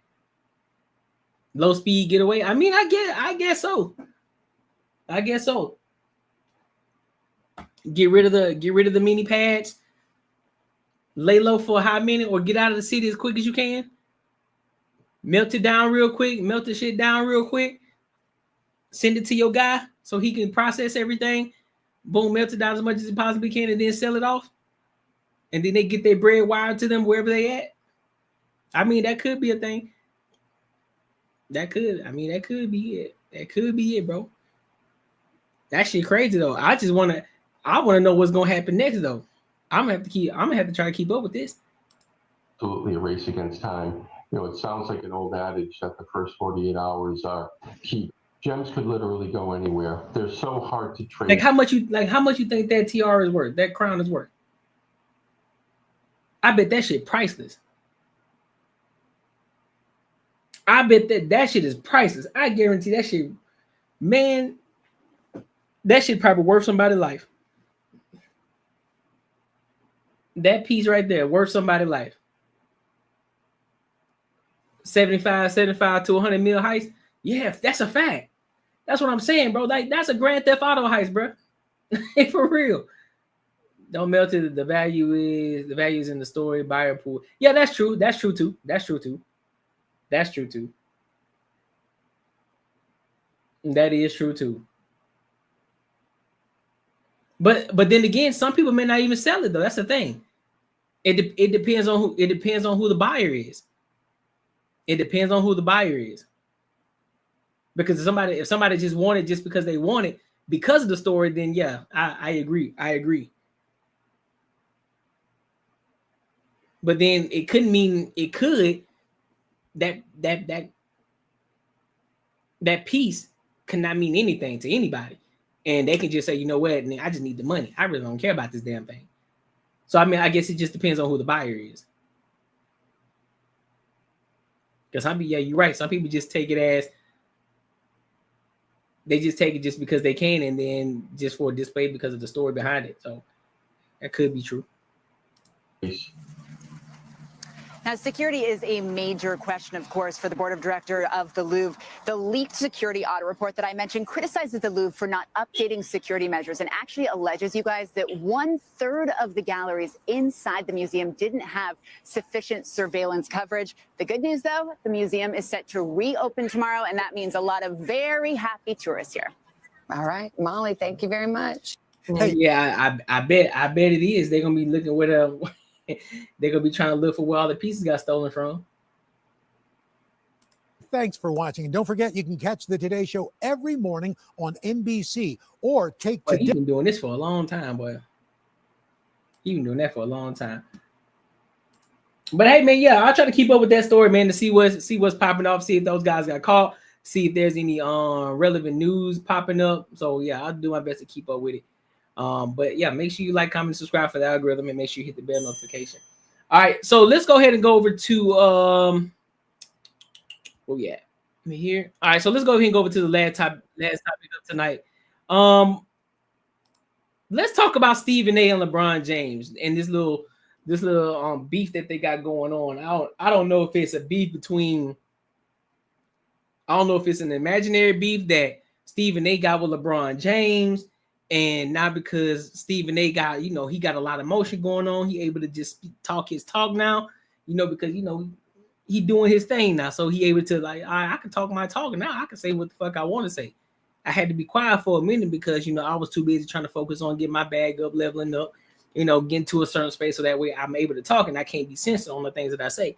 So that being said, Stephen A. was on the podcast with Carmelo Anthony, and I forgot the other cat's name. Can't really say his name. But he was on the podcast, and they were having a conversation, and LeBron James was brought up. And so, Stephen A. was talking his talk. So let's go ahead and get into it, and I'll give my thoughts along the way.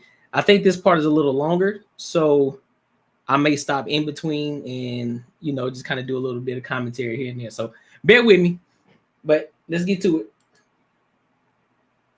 Always been the peace guy. We always want to make sure that any issues or anything like that, we try and either fix it, finish it here, and if not, it is what it is. Melo's got a lot of nicknames.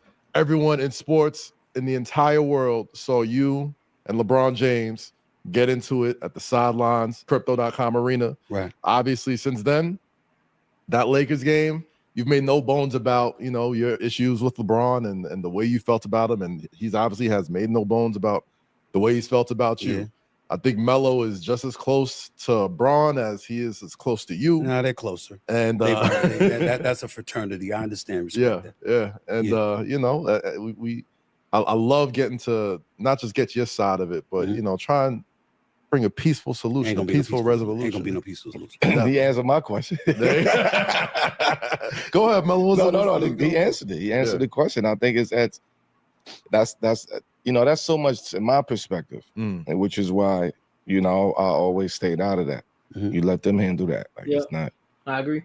It's whatever it is, it is. Maybe one day they could figure the shit out. Maybe not. But they still walking. I'm going this way. I'm going this way. You go your way. I go my way. It ain't no hard feelings to it. I don't know the reason, so I can't speak on it. What I want them to get along and talk. Yeah, why fucking not? I mean, just getting from the gist of just our earlier conversation already, you make it a point to never make it personal with any of your critiques with anybody. Right. And I think a lot of people who probably either saw what you said about Bronny or the game, it's that blurred gray line where it is basketball, it is the game, but from one specific person's point of view, it is personal. But I don't think it was for that though. I mean, go ahead. I don't think it was just that.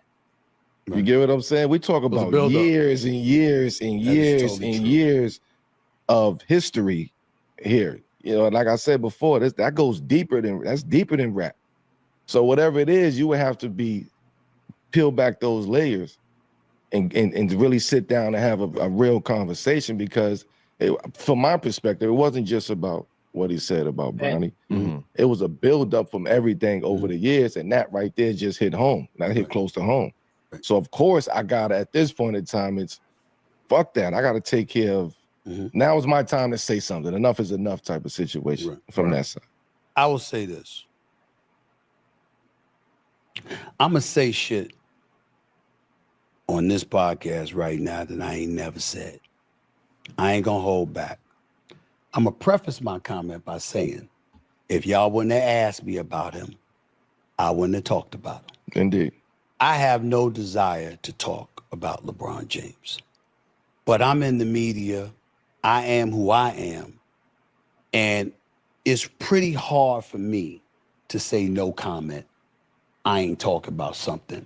When I bring people on to talk about stuff, it's just something that's hypocritical about that for me. So I want to preface my comment by saying that.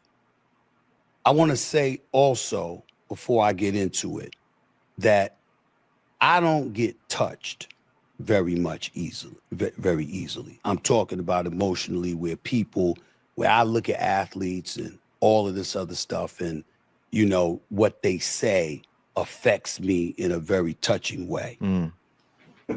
When I saw D Wade on this show with Melo, I cannot tell you how touched I was that both of them said what they said. It didn't matter to me whether they agreed with me or not.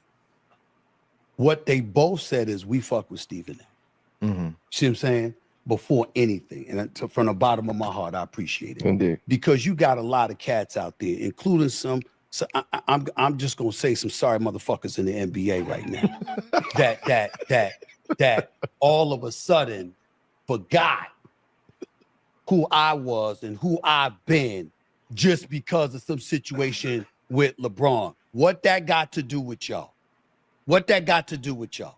You know, the fact that D Wade and Melo could sit here and whether they agreed or disagreed with any element about us, acknowledge that, yo, man, that's our dude, man. We fuck with Stephen A. We cool with him. That's all I care about. Because we can agree or disagree, but I didn't do anything to them. Why would you have personal animus towards me because of what happened with me and LeBron? It's none of your business. You have an opinion about the incident, but to have an opinion about me when you don't even know what's going on, I'm going to remember those cats. You know me and my memory now. You know what I'm saying? I ain't going to forget. I ain't going to do nothing. I ain't going to do anything, but I ain't going to forget. Okay? And when I remember something, that I'm going to remember. See, well, but when you say that, right? What I mean by that is people are gonna assume that you're gonna make it a personal thing now. Well, I'm not gonna do that because they ain't worth my money. Gotcha. I'm not gonna do anything that's gonna compromise. Damn right. I'm not gonna do anything. I'm not gonna do anything that's gonna compromise me, my name, the company I represent.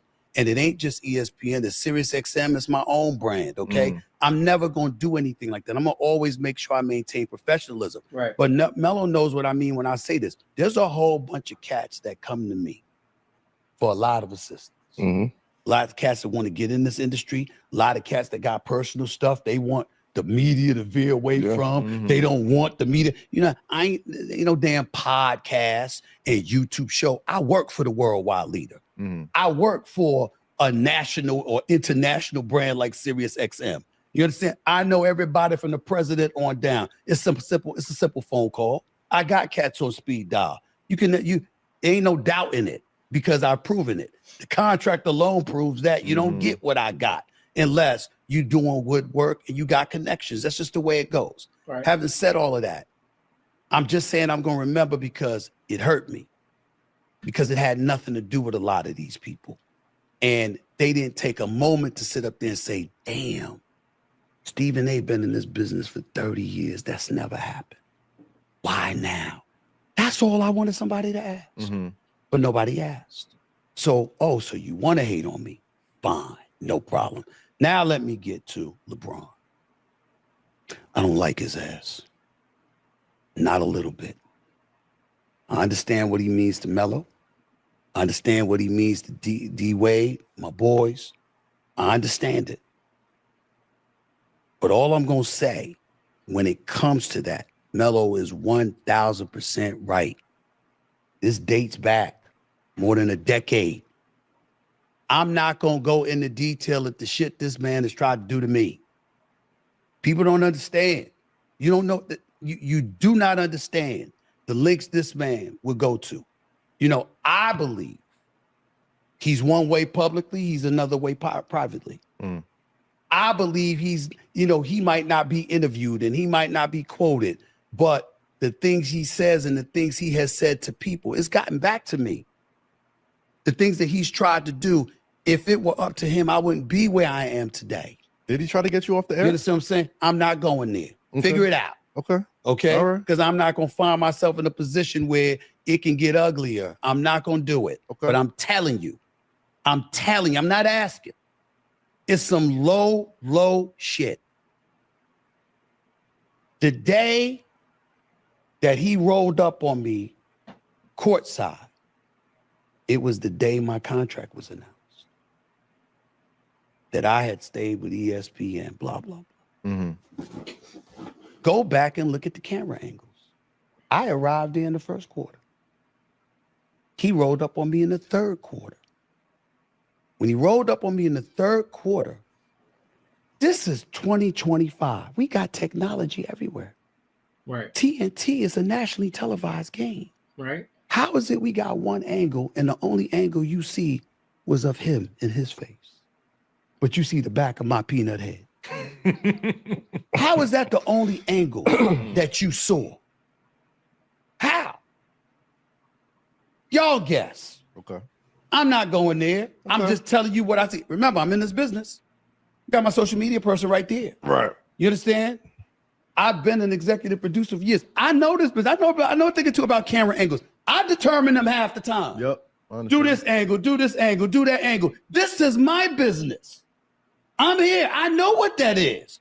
There's no way that you're in an arena, you're LeBron James, and the only angle that somebody sees is a straight up shot of you getting in my face. They see no reaction. They see nothing. And that's an accident. All right. So I ask you straight up. It doesn't happen. I ask you straight up. Do you think you felt set up in that moment? Damn right. Okay. Damn right I did. You thought he had somebody out there too. Damn right that did. Okay. Damn right. That's how I feel. Okay. Okay. But no big deal. No problem. Because I go on the air the next day and I'm like, that's a dad reacting to his son. Wife's at the game, family's at the game. That's family. Yeah. That can happen with anybody. Right? Which is why what I meant when I said I had no intentions of talking about it, because I didn't know anybody saw it. And I'm like, I'm not going to talk about this because the man coming at me because of his son's a son. Happens on a Thursday. That's a Friday. That's Saturday. Richard Jefferson is doing the game in Boston. He's still mic'd. He's working for ESPN. And we see LeBron say to him, yo, man, when he said, as a father, I had it.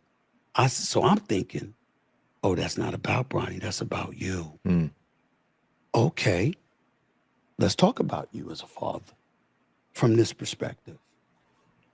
Bronny ain't at home in Brentwood. That's Crypto.com Arena. He ain't wearing street clothes. That's a purple and gold uniform he's on. He's a Laker. It's my job to cover the NBA. It's my job to cover basketball. I just told him, Melo, I ain't see Kyan play. Because I know that if I walk into an arena to watch his son play, everybody's going to ask me, how do I feel? Not just about him, about Melo's son, who's my boy. I know that if I walk into an arena to watch Bronny play, they ain't going to ask me about Bronny. They're going to ask me about LeBron's son. I don't think it's fair to the kids. So I never went. I never once saw Bronny play in high school, ever. Everybody was talking to me about it. I never watched. I wouldn't go because I wanted to show LeBron James and his family that respect. Because I happen to think that Savannah is the first lady of basketball. I think she's wonderful. She's just a wonderful, wonderful human being. Indeed. And it actually breaks my heart that I could have done anything to make her upset. With Gloria, his mom, who has always been wonderful to me. Wonderful people. I got nothing to say about them. I got nothing to say about Bronny, who I think could be an NBA player someday. I think he continue developing the G League and then ultimately coming up here working out with the team, stuff like that. I think he's got a chance, right? Which is what I said. Right. Okay. So Rich Paul, Maverick Carter, Randy, I for years, not but respect, always been cool with them. I know where their loyalties lie. It should. Do you? No problem. Right. But I'm looking at it and I'm going like, I never watched him in high school. I wasn't the one that said I ain't never seen no All-American averaging 14 points a game. No, McDonald's All-American averaging. That was Kendrick Perkins. I wasn't the one out here talking about Bronny. That was other people. Right. He goes to USC. He has the heart ailment. Our heart goes out to him. We praying that he's going to be okay. We turn around. We go from there. Okay, he wants to enter the NBA draft, even though he hasn't really played on a collegiate level. All right, fine. Well, what LeBron James has done for this league, everybody shut up. If that's where he wants and that's where he could fit, manipulate, no problem. It's no big deal there. Congratulations. Oh, he ends up getting drafted by the Los Angeles Lakers. Congratulations. No problem. Oh, he ends up being there opening night. That father-son moment with Ken Griffey Jr. and Sr. in attendance. I was there at the game, standing up, clapping. No problem. It became a problem when this brother was in the G League, and then the next day, J.J. Redick decides to bring him in the first quarter and ask him to guard Tyrese Maxey. Yeah. Go back and watch the film. Yeah. Tyrese Maxey, if you could literally feel or see somebody drooling at the mouth, give me the ball. That was Tyrese Maxey. It was a nightmare. And I'm like, you can't do that to him. But you also can't do that to us. We're the media. Now you asking us not to cover the game. You can't do that to us. You are who you are. In my opinion, the second greatest player in the history of basketball. 4-time champion, 4-time league MVP, absolute difference maker, basketball ambassador, high character. I can feel the way I feel about him based on how I feel he's treated me. I've never encouraged anybody else to feel any way about him.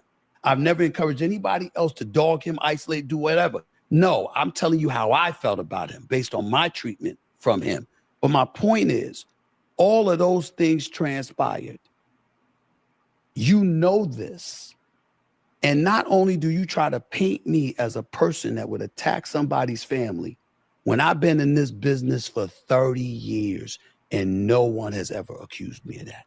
Could I be cool with him? Could I be cool with D-Wade? Could I have been cool with Kobe? Could I be cool with Shaq? Could I be cool with AI? Could I be cool with all the players that I've been cool with all of these years if I would ever do something like that? Now you getting into my character. Well, I don't know. Didn't Kobe address you about some shit too, though, Stephen A? But then he come onto your show and y'all had a conversation. Kobe addressed you about some shit too, though. Now, I don't remember vividly or verbatim what was going on, but I know Kobe addressed you about some shit that you were saying, especially in regards to him and his play. So I don't know. That ain't the first time. That somebody addressed you. So I don't know, Stephen A. Character, cause you pissed off. So maybe I'm looking at it wrong. They're talking about judging the character. Okay, that if you're talking about the character, that makes sense. But if you're talking about just approaching you and coming at you from the way that you viewed something or you gave your point of view on, hey man, Kobe addressed you about it. So He had to call. Kobe called you out about your shit. So LeBron ain't the only one who did that. That I don't have you as the GOAT or whatever other reason it is. Nah, that ain't right.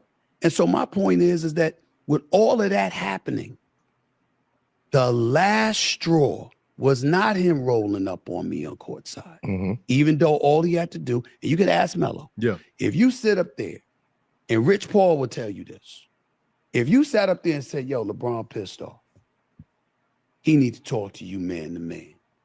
And I was in New York, what would I do? I'd be on the next plane to LA. Where you want me at? Where you want me at? I'll go see him. Everybody knows that about me. I'm not hiding. If I'm wrong, I'll say I'm wrong. And if I did something wrong publicly, I'll apologize publicly. I ain't gonna do something wrong publicly and apologize privately. You know that. I don't play that game. You own what you own. That's me. That's been my reputation for 30 freaking years. And then you gonna turn around and come on ESPN with Pat McAfee, white boy who comes on after First Take on the channel that I've worked on and starred on. I have the #1 show for 13 straight years and counting. There ain't a day, there ain't a week, ain't a month I've lost. You gonna come on my channel on a show that comes on after me just to dog me? Nah, we ain't. And what you dogging me about? Be a man. Yo, I don't like him either. Cool. Nah, I have to protect my family. That's the narrative you playing. Yo, bro, when I tell y'all, you can't measure the level of how pissed off I have been over that. There is no level of disrespect that has ever been accorded to me in my life off of what he did, more so than what he did. To try to paint me as somebody who would attack somebody's family, knowing I've never done it, I can't tell you how offensive I find that. So to me, that was the last straw. And as a result, I said, yo, we don't like each other. Let's stop this nonsense. Yeah, we got to be professional, but we can be professional and honest. I don't like your ass. You don't like my ass. I got it. This is how we gonna deal with each other from now on. I won't say nothing to you. You don't have to say nothing to me. I'm gonna talk about you because you're still a superstar player. The second you retire, you'll be lucky if I whisper your name. Now, I'm a man. So if the man wanted to talk with me, of course I would speak to him. If he wanted to hash it out, of course I would hash it out. But the one demand that I would have is roll up on me publicly because you did before. Don't come private. Don't come private. I'm not talking about. That's not what men do. Oh, no, that's what I'm saying. But that's my point. Well, I'm not talking about publicly to have the conversation. I'm talking about roll up on me publicly and say, yo, man, I want to talk to you. Okay. See what I'm saying? Okay. Don't hide and have a private conversation with me that nobody knows about. They don't have to know what the conversation is. They don't have to be there. Nothing like that has to happen. But what you're not going to do is roll up on me publicly, but then privately, you're going to want to talk to me and nobody knows. After there's no question that I was disrespected. And then you got these fools out here that want to talk about Stephen A, sellout, Coon, all of this other shit. You know my resume. You know how many black people I've been. Yeah, that's what. Now that in that aspect, yeah, I don't believe Stephen A is a coon at all. I definitely don't understand it. Yeah, he's been doing it for 30 years. I ain't got nothing but respect in regards to his craft and what he's doing and how he's built his platform, how he's built himself up from the ground up. I can respect him. I can respect him more than anybody, who has been, not only a fan, but also a person that's been reporting on the game of basketball for a long time, right? So I can give the respect and where it's due. Now, in regards to him and the LeBron situation, I mean, I'm not going to say who is right, who is wrong in the situation, because I would rather have, because to be honest with you, I would rather have, hey, appreciate that, Rod Brown. I'll tap into it in a second. What I would rather have is, because Stephen A came on the Carmelo show, I would want to see LeBron James go onto that same show, have that conversation, either have that conversation at, listen, matter of fact, see, this is why this shit got to get out here. This is what needs to happen. Now, he don't have to do it. He's LeBron fucking James. He's a billionaire. He don't have to do it. But to have the conversation, even if they don't come to an agreement, the conversation should be had right here on the platform. Right there on Carmelo's platform. Because that's Carmelo's friend as well as Stephen A's friend. So Carmelo's friends with Stephen A, and Carmelo is best friends with LeBron James. LeBron James should go on the Carmelo show, showing love, just like Wade did, showing love, sit on the couch, had a conversation with Stephen A. Stephen A ain't gonna dodge no smoke. I'll give him that. He ain't gonna dodge no smoke from anybody. So can't do nothing but respect him for that, right? But they should have the conversation. Now, whether that might take place during the season or after LeBron retires, who knows? But I think it should happen. And they should have the conversation. I think they should. Because we know it's always been a few, and like Carmelo said, that shit's deeper than just LeBron stepping up to him talking about his son. That shit go deeper than that, man. And let's be honest too. Let's be honest too. Even though Stephen A is a veteran in the game in regards to being in the media, he's still, even though he does his best on being objective when he's talking about the game, Stephen A still has a biased opinion in regards to LeBron James. He still has a biased opinion. His opinion is still biased, but he does the best he can to be fair. So I will give him that 110%. So in regards to what he did and that all that shit that's happened on the back end that we don't know about, I'm not gonna take sides because I need to hear both sides. I gotta hear both stories before I can then say, oh well shit, man, he just want to go at LeBron, and vice versa, like, oh shit, man, LeBron, man, he wild for that. Nah. I want to hear LeBron's side of that story too. So hopefully it gets big enough that LeBron will want to respond to it and then get on a podcast like this one, which I hope he gets on Carmelo's, and then he can have that conversation too. And then they can bring them together, like, all right, now let's hash this shit out. Well, let's talk about what the fuck happened, like what's really going on. I think that'd be dope. And helping. See, that's the one thing I wanted to jump on. I mean, because what are you it's like, talking about? Because when you and LeBron, the issues y'all two have, I think bigger than y'all two. Bigger. It's I hate seeing both of y'all like pillars of y'all industry at odds. Let me tell you, what I let me mean? respond to that. Let me tell you what I don't like about what you just said. Okay. If I didn't respond the way that I responded, how would y'all have said about him rolling up on me in public like that, trying to punk Man, he punked Stephen A on TV, all that. But I'm saying is nobody would have said nothing. He'd have been laughing and been like, yeah, he should have done that. You know what I'm saying? Or some shit like that. You know what I'm saying? Along with everybody else. Everybody would have been having a good old time. Right. It's taken on a serious tone because I've attached a level of seriousness to it. Because even though people talk about, I don't let it go. No, I don't talk about it unless I'm asked. Mm-hmm. But the reality is I'm not hiding from the confrontation. You think ESPN wants this? You think ESPN likes this? They love LeBron James. He's great for ratings. You think SiriusXM want me doing that? I don't care. You're not getting away with that with me. He caught me by surprise before. I assure you that will never happen again. It will not happen again. You're not getting away with that shit. You can go on with your life. I'm going to go on with mine. But I can assure you, I am ready for whatever confrontation is going to come my way when it comes to him, because that was low. And everybody it's like, I remember when I clapped at Kwame Brown, obviously not to compare the two. Right. Nope. But Kwame had gone ballistic and was like, just insult me. So I went on my show, not First Take. I went on my show and I made like a 5-minute bloopers reel. I mean, look at this. I rest my case. You know what I'm saying? Right. So you had people, I'm talking about everybody called me. Nah, Stephen A. Nah, Stephen A. That's wrong, Stephen A. I would like this. Cool. I would like to remind y'all I had been being attacked for 3 months. I said nothing.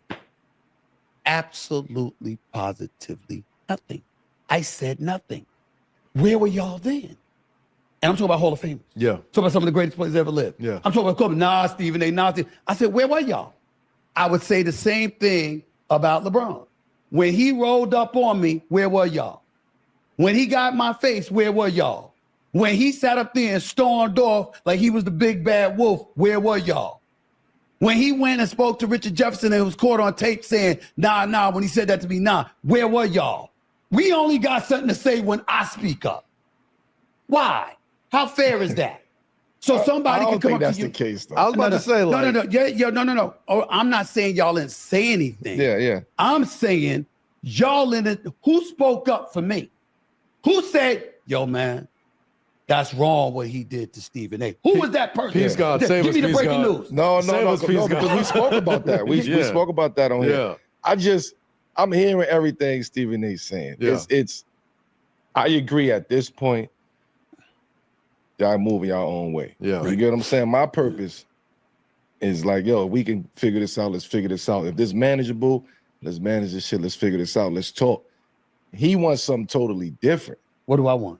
You want to, yo, come here, Stephen, and let me holler at you in public to go private. No, I didn't. That's not what I'm saying. I'm not saying the private conversation Can't go happen. public.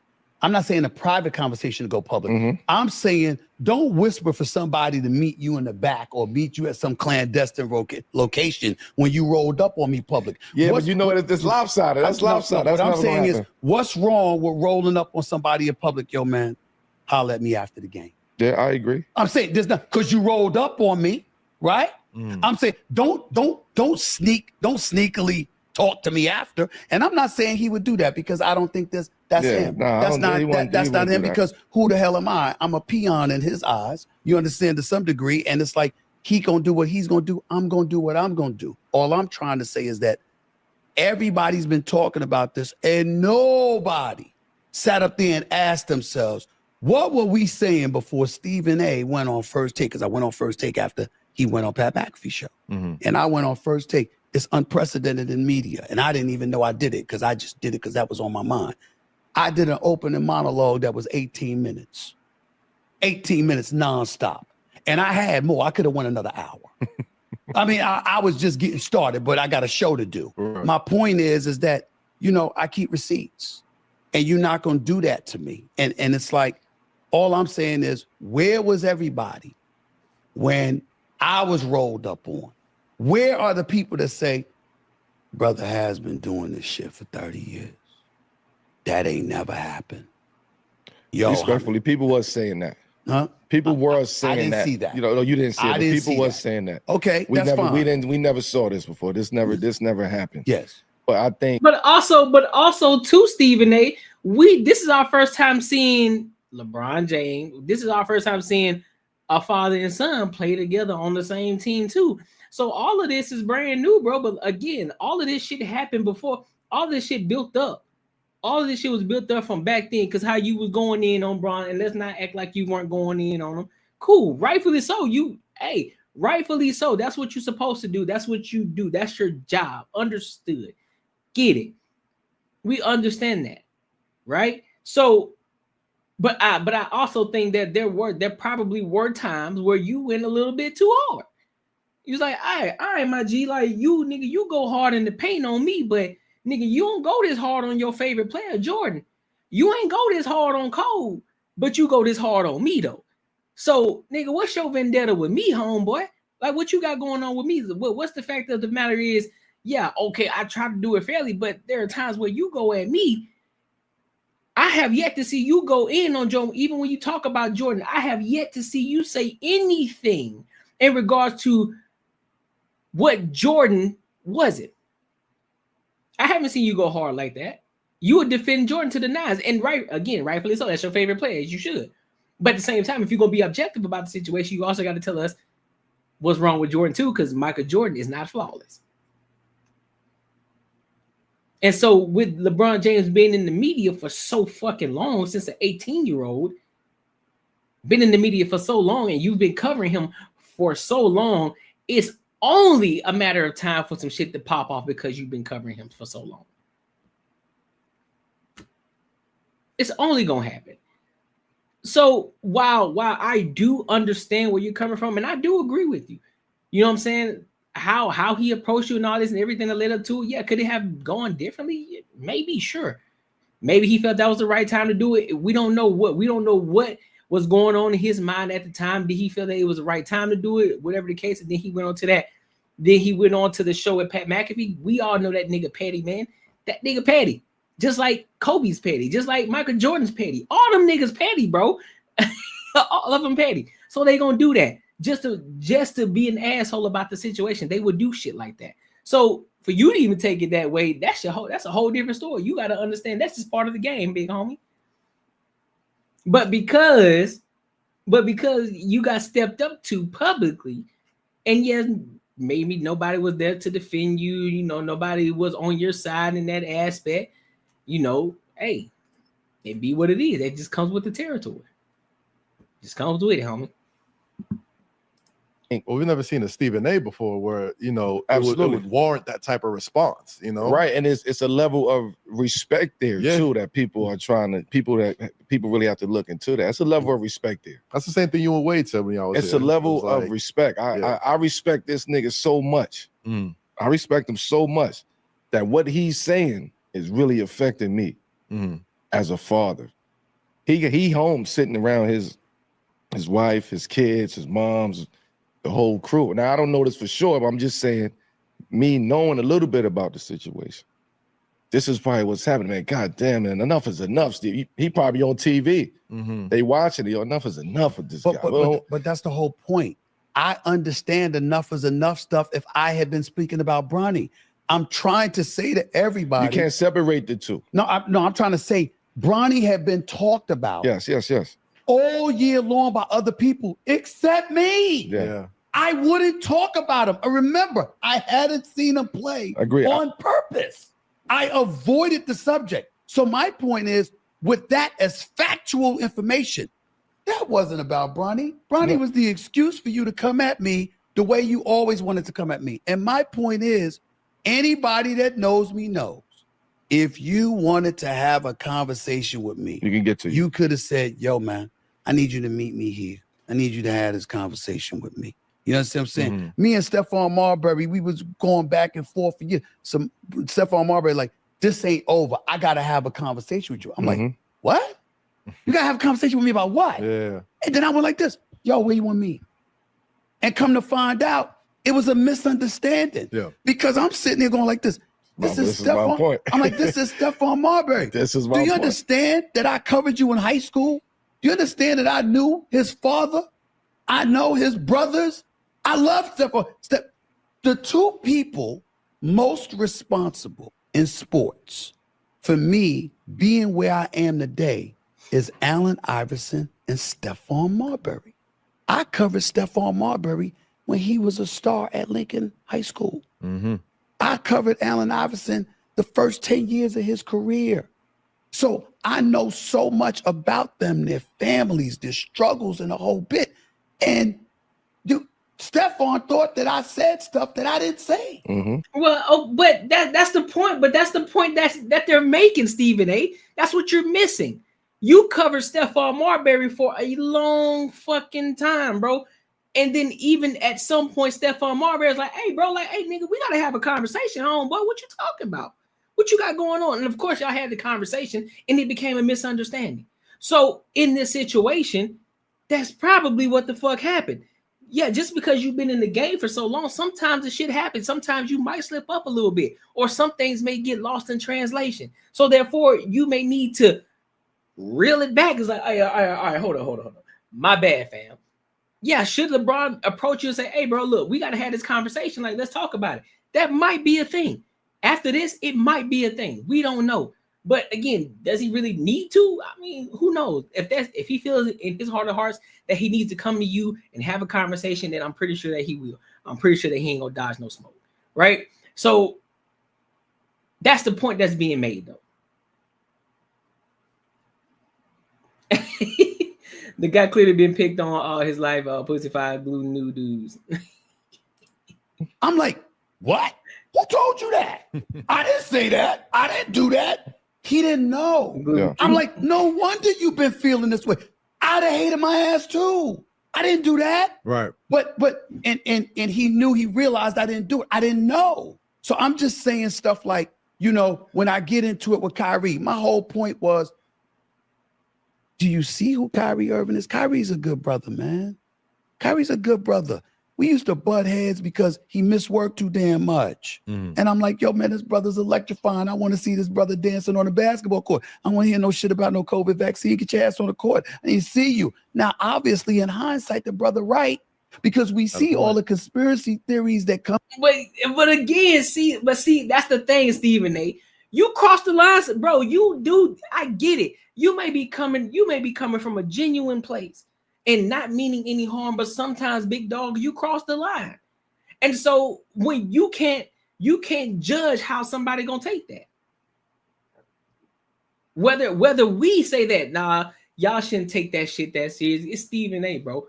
But again, Stephen A, you've been doing this shit for so long, and sometimes you will get passionate about it because you love your job. You love what the fuck you do. You built it from the ground up. You make a lot of money doing it, right? So therefore, you go talk your talk the way that you talk it. Fair. But you still may cross the line at times. And so some people gonna be like, all right, bro. Like, my nigga, like, you doing a little bit too much. Like, nigga, you bumping your gums a little bit too much, homie. Like, I got to pull up on you. So again, whether we agree that LeBron was right or wrong for pulling up on you during the game, hey man, listen, that ain't got nothing to do with what I think about it. Listen, if he thought that was the right thing to do, then it was the right thing for him to do at that time. Did he look back at it and say, I probably shouldn't have rolled up on him like that? Maybe, maybe not. But he probably still be like, I really don't give a fuck, nigga. I'm LeBron James, nigga. I'm a billionaire. What you gonna do? He could have said that, right?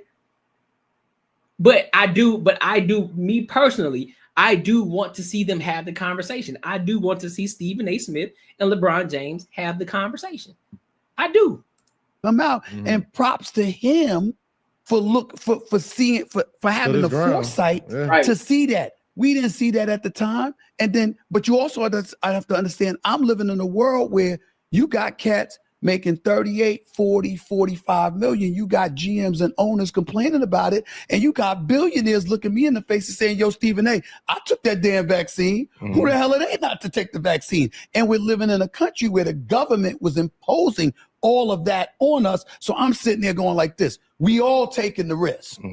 Kyrie said no. Props to him, but I didn't view it that way. But where the real problem was that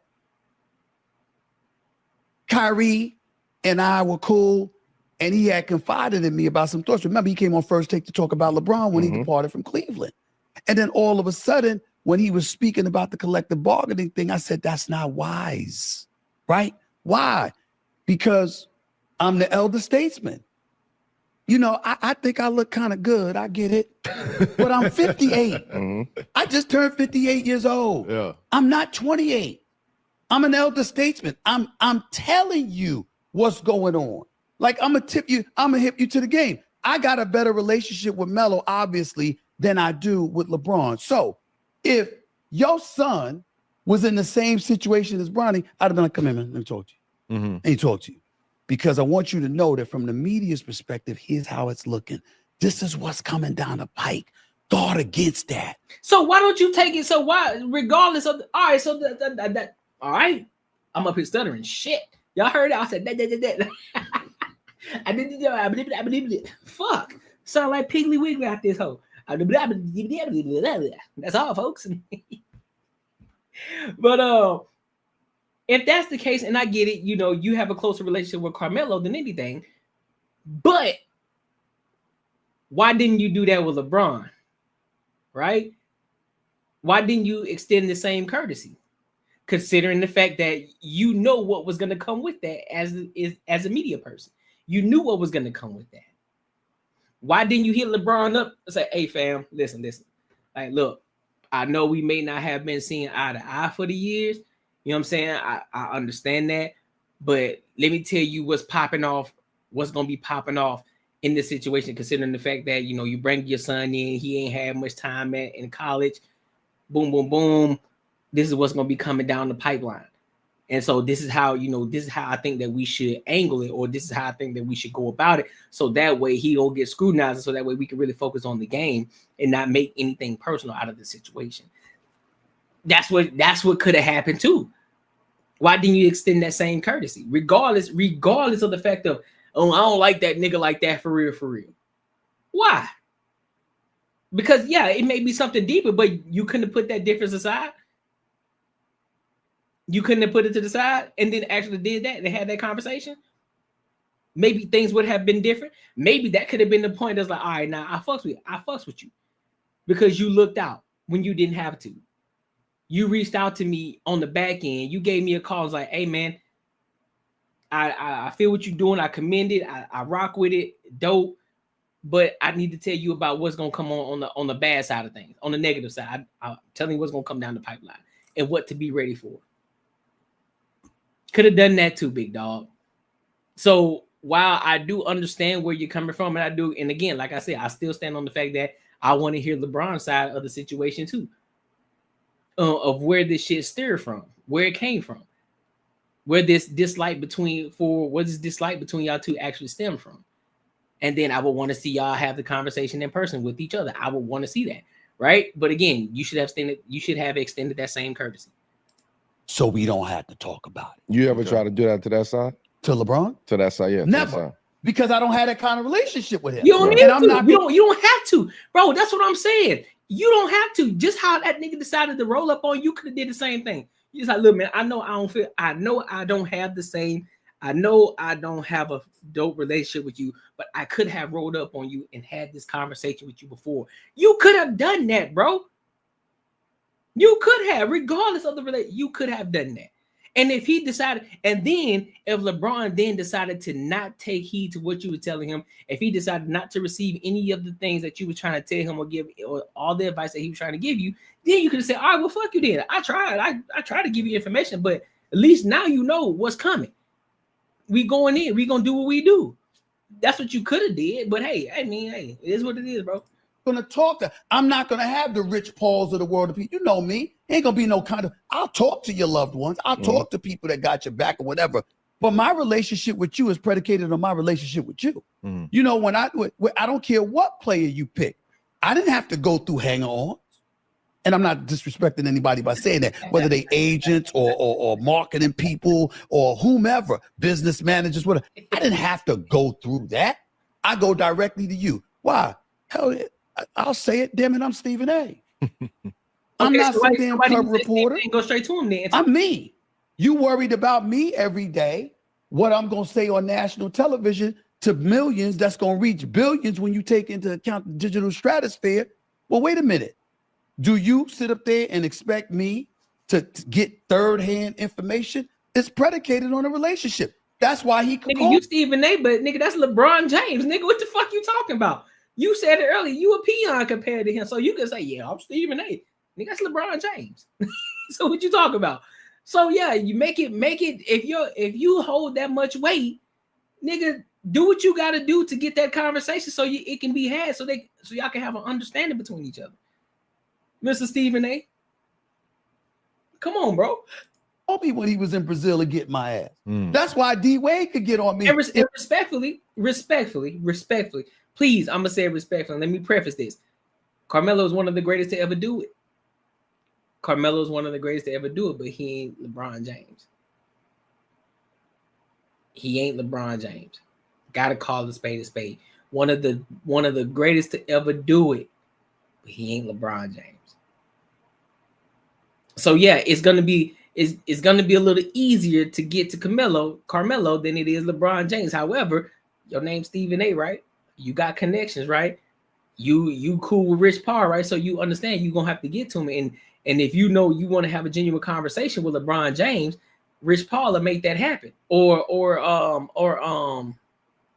shit, what's his fucking name? I'm just gonna stick with Rich Paul. Rich Paul gonna make it happen. because you're Stephen A. Because you're Stephen A. And you're respected around in the sports media. You're respected. You're well known. One of the greatest to ever do it. So why the fuck not? Because of your disdain for him?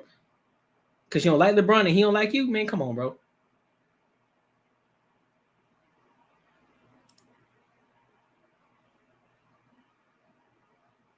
LeBron not sitting down with anyone outside of his media company.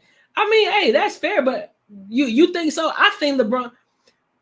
You know what? I think that's true, but at the same time, I do think that LeBron would do it. What he got to lose? What he gonna lose? Yeah, Pat McAfee was definitely one of them. But yeah, he's strategic about the type of platforms that he goes on. I agree with that. But I don't think that it would be a situation. I don't think that it would be a situation that he would negate from if he were to go on Carmelo's show. If he was to sit down with Stephen A. and have that conversation, I honestly believe that would happen. I honestly believe that could happen. If D Wade felt I was being a little bit too aggressive, that's why Kobe would be like, yo, man, I know I didn't see you just say that bullshit you just said. Motherfucker, call me. Call me immediately. You know what I'm saying? Damn. You know what I'm saying? I got to call him. But again, you ain't trying to build that. You ain't trying to have that type of relationship with him. That's the problem, bro. Why niggas hold the fuck up? Why these niggas got to reach out to you, Stephen? And why don't you be a big man and reach out to them too? Because apparently you could reach out to Carmelo. Apparently Kobe reached out to you, but I'm pretty sure you reached out to him. So why is it that you can't reach out to LeBron? Especially after that conversation. All of a sudden, oh man, I don't like that nigga, man. I don't like that nigga. Why? Because he made you look like a punk? Oh, I'm sorry. Let me rephrase. Because you thought that he made you look like a punk. You thought everybody thought that you were a punk because of that. Nobody thought you were a punk because we couldn't see it. We couldn't see what you were saying. Like you said, in the camera angle, it was different. So we really couldn't tell what was going on in the situation. We just know that LeBron pressed you. But in this situation, though, again, the situation can be made right. It's just a matter of if you want to or not. If you don't, then all right, it is what it is. So he got to come up to you. He got to come up to you to make things right. Got it. My CP3 can look at me. Nigga, he a billionaire. LeBron James. Yeah. Chill, Stephen A. What are you doing? Oh, no. That's not what happened. Here's what happened. Blah, blah, blah. The list goes on and on and on. Yeah, you accomplished in your field. He's reached out to Bronny in the past. What do you think I am in mine? The issue started. Well, where, bro? Give me, enlighten me on that. What happened? You mentioned that you didn't think the Bronny thing was you thought it was the straw that broke the camel's back. It was lots of stuff that led up to it. Yeah, but the going on the McAfee show was the final straw. Got you. Okay. I got love for McAfee. So yeah, so do I. No. It's nothing against McAfee. Word. Anybody would have taken that interview. I'm just saying McAfee because that's where he went. Right. I'm talking about to come on ESPN. Yeah. Just to disrespect me. Right after your show. That's all I mean. I'm only saying McAfee because that was the show he went on. Gotcha. It could have been anybody, but to go on that show, to travel to Indianapolis because they had a game, to drive out to the studio, that's not what he does. Yeah. That's not what he does. He went out of his way just to disrespect me. And I'm like, nah, this ain't, okay. That now you in my lane. Okay. This is the world that I live in. Okay, no problem. If that man say, this is his last year, you say, let's have a conversation. I would not disrespect him like that. Understood. I would do that. Let's make it happen. Let's bring peace. Hey. To the world, people. I mean, hey, I'm telling you. I think us as fans would love to see that happen. Love is a basketball. Love is of what y'all both do. I think it'll be beautiful if that could happen one day, man. But you also gotta look at it too, though, D'Angelo. It's in the midst of his career. Now, like he ain't trying to have no interviews. He focused on the game. He focused on that time of nigga, I'm trying to get it right now. But now that because mind you, LeBron wasn't on many platforms back then either, though. He wasn't on a lot of he wasn't doing a lot of interviews. He wasn't doing a lot of podcasts back then, bro. He wasn't in a lot of media like that for real. He been grinding. putting in work. So now that he's on the back end of his career, which he may have a year, maybe 2 left, now you see him doing all of these different podcasts. He on different podcasts. He on CasaNet live stream, doing a podcast with CasaNet and Phantom and all them cats now. So we gonna see more of him in the podcast world than anything. So I see it happening now that everything is dying down.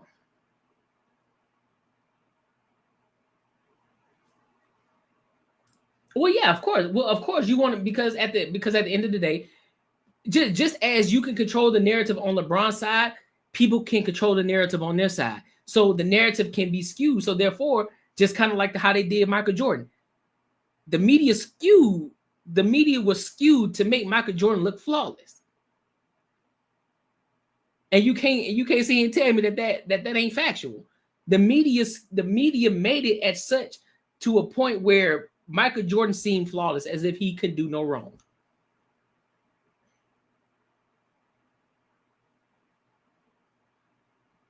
What you mean who don't? LeBron James don't. What you mean? Because we know the narrative. ESPN can spin a narrative too, bro. We know ESPN can spin a narrative too. So why try to harm your brand at this time until you get to a point where it's like, all right, well, shit, I really don't give a fuck. Can't nothing really harm me now. So now I can talk my shit. Now I can say what the fuck I want to say. Now I can do the things that I want to do now. I can talk how I want to talk now, because you really can't. I've gotten to a point where I really can't be touched. So you can try to spin the narrative all the way you want, but it ain't gonna work. I built this platform. I built myself up. I built myself up this way. Same thing with Stephen A. Stephen A. wasn't talking. Stephen A. wasn't dipping and dabbling into politics until Stephen A. got a certain level. He got a certain level of degree. He started getting to a certain level of stature, and now he's able to pivot into politics until he got to a certain point. So that shit takes time, bro. When you that big, when you the top dog, in your field, yeah, certain things you can't touch until you hit a certain milestone. There are certain things you just can't touch. You won't be able to touch until you hit a certain milestone. And then when you do, it's like, all right, well, shit, now we can talk. Now we can have this conversation. Now we can sit back and talk, because now I don't got this to worry about over here. Now we can have this conversation. ESPN would never allow Sass to spin the narrative on Bron. This is exactly why he does it on other platforms.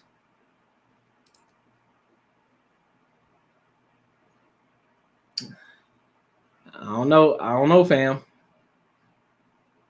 I don't know, fam. I don't know. Because you gotta think about it. Even when Stephen A. said that he didn't want to talk about LeBron after that incident, ESPN made him, because LeBron James, the name Bron James, is a buzzword. Everybody gonna want to know what happened. Everybody gonna want to see. It's gonna bring in a lot of ratings. It's gonna bring in a lot of views. But yeah, y'all let me know what y'all think, man.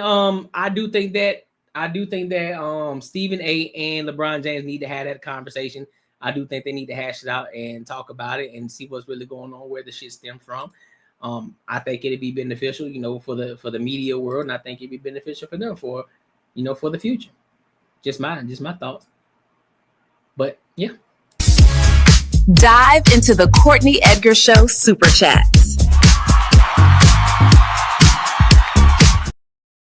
Yo, shout out to my boy Rod Brown for the $9.99 ball. He says, salute to you, bro. Hey, salute to you, fam. I appreciate you for the super chat, fam. Thank you so much. Definitely appreciate it for sure. No, I feel that though. I think that now that he's on the back end of his career, I do think that LeBron probably wouldn't be opposed to sitting down and talking with him, if I'm being honest. That's what I think. So yeah. Well, listen, man, I appreciate y'all for kicking it with your boy tonight. This was another good one, another dope one in the books. Another dope one in the books, man. I appreciate y'all. And Dope Show, even though I was watching, yeah, bro, you definitely watching the replay. It's all good though. It's all good, fam. Hey, but I appreciate y'all, man. Thank y'all for kicking it with your boy. And until next time, I'll holla.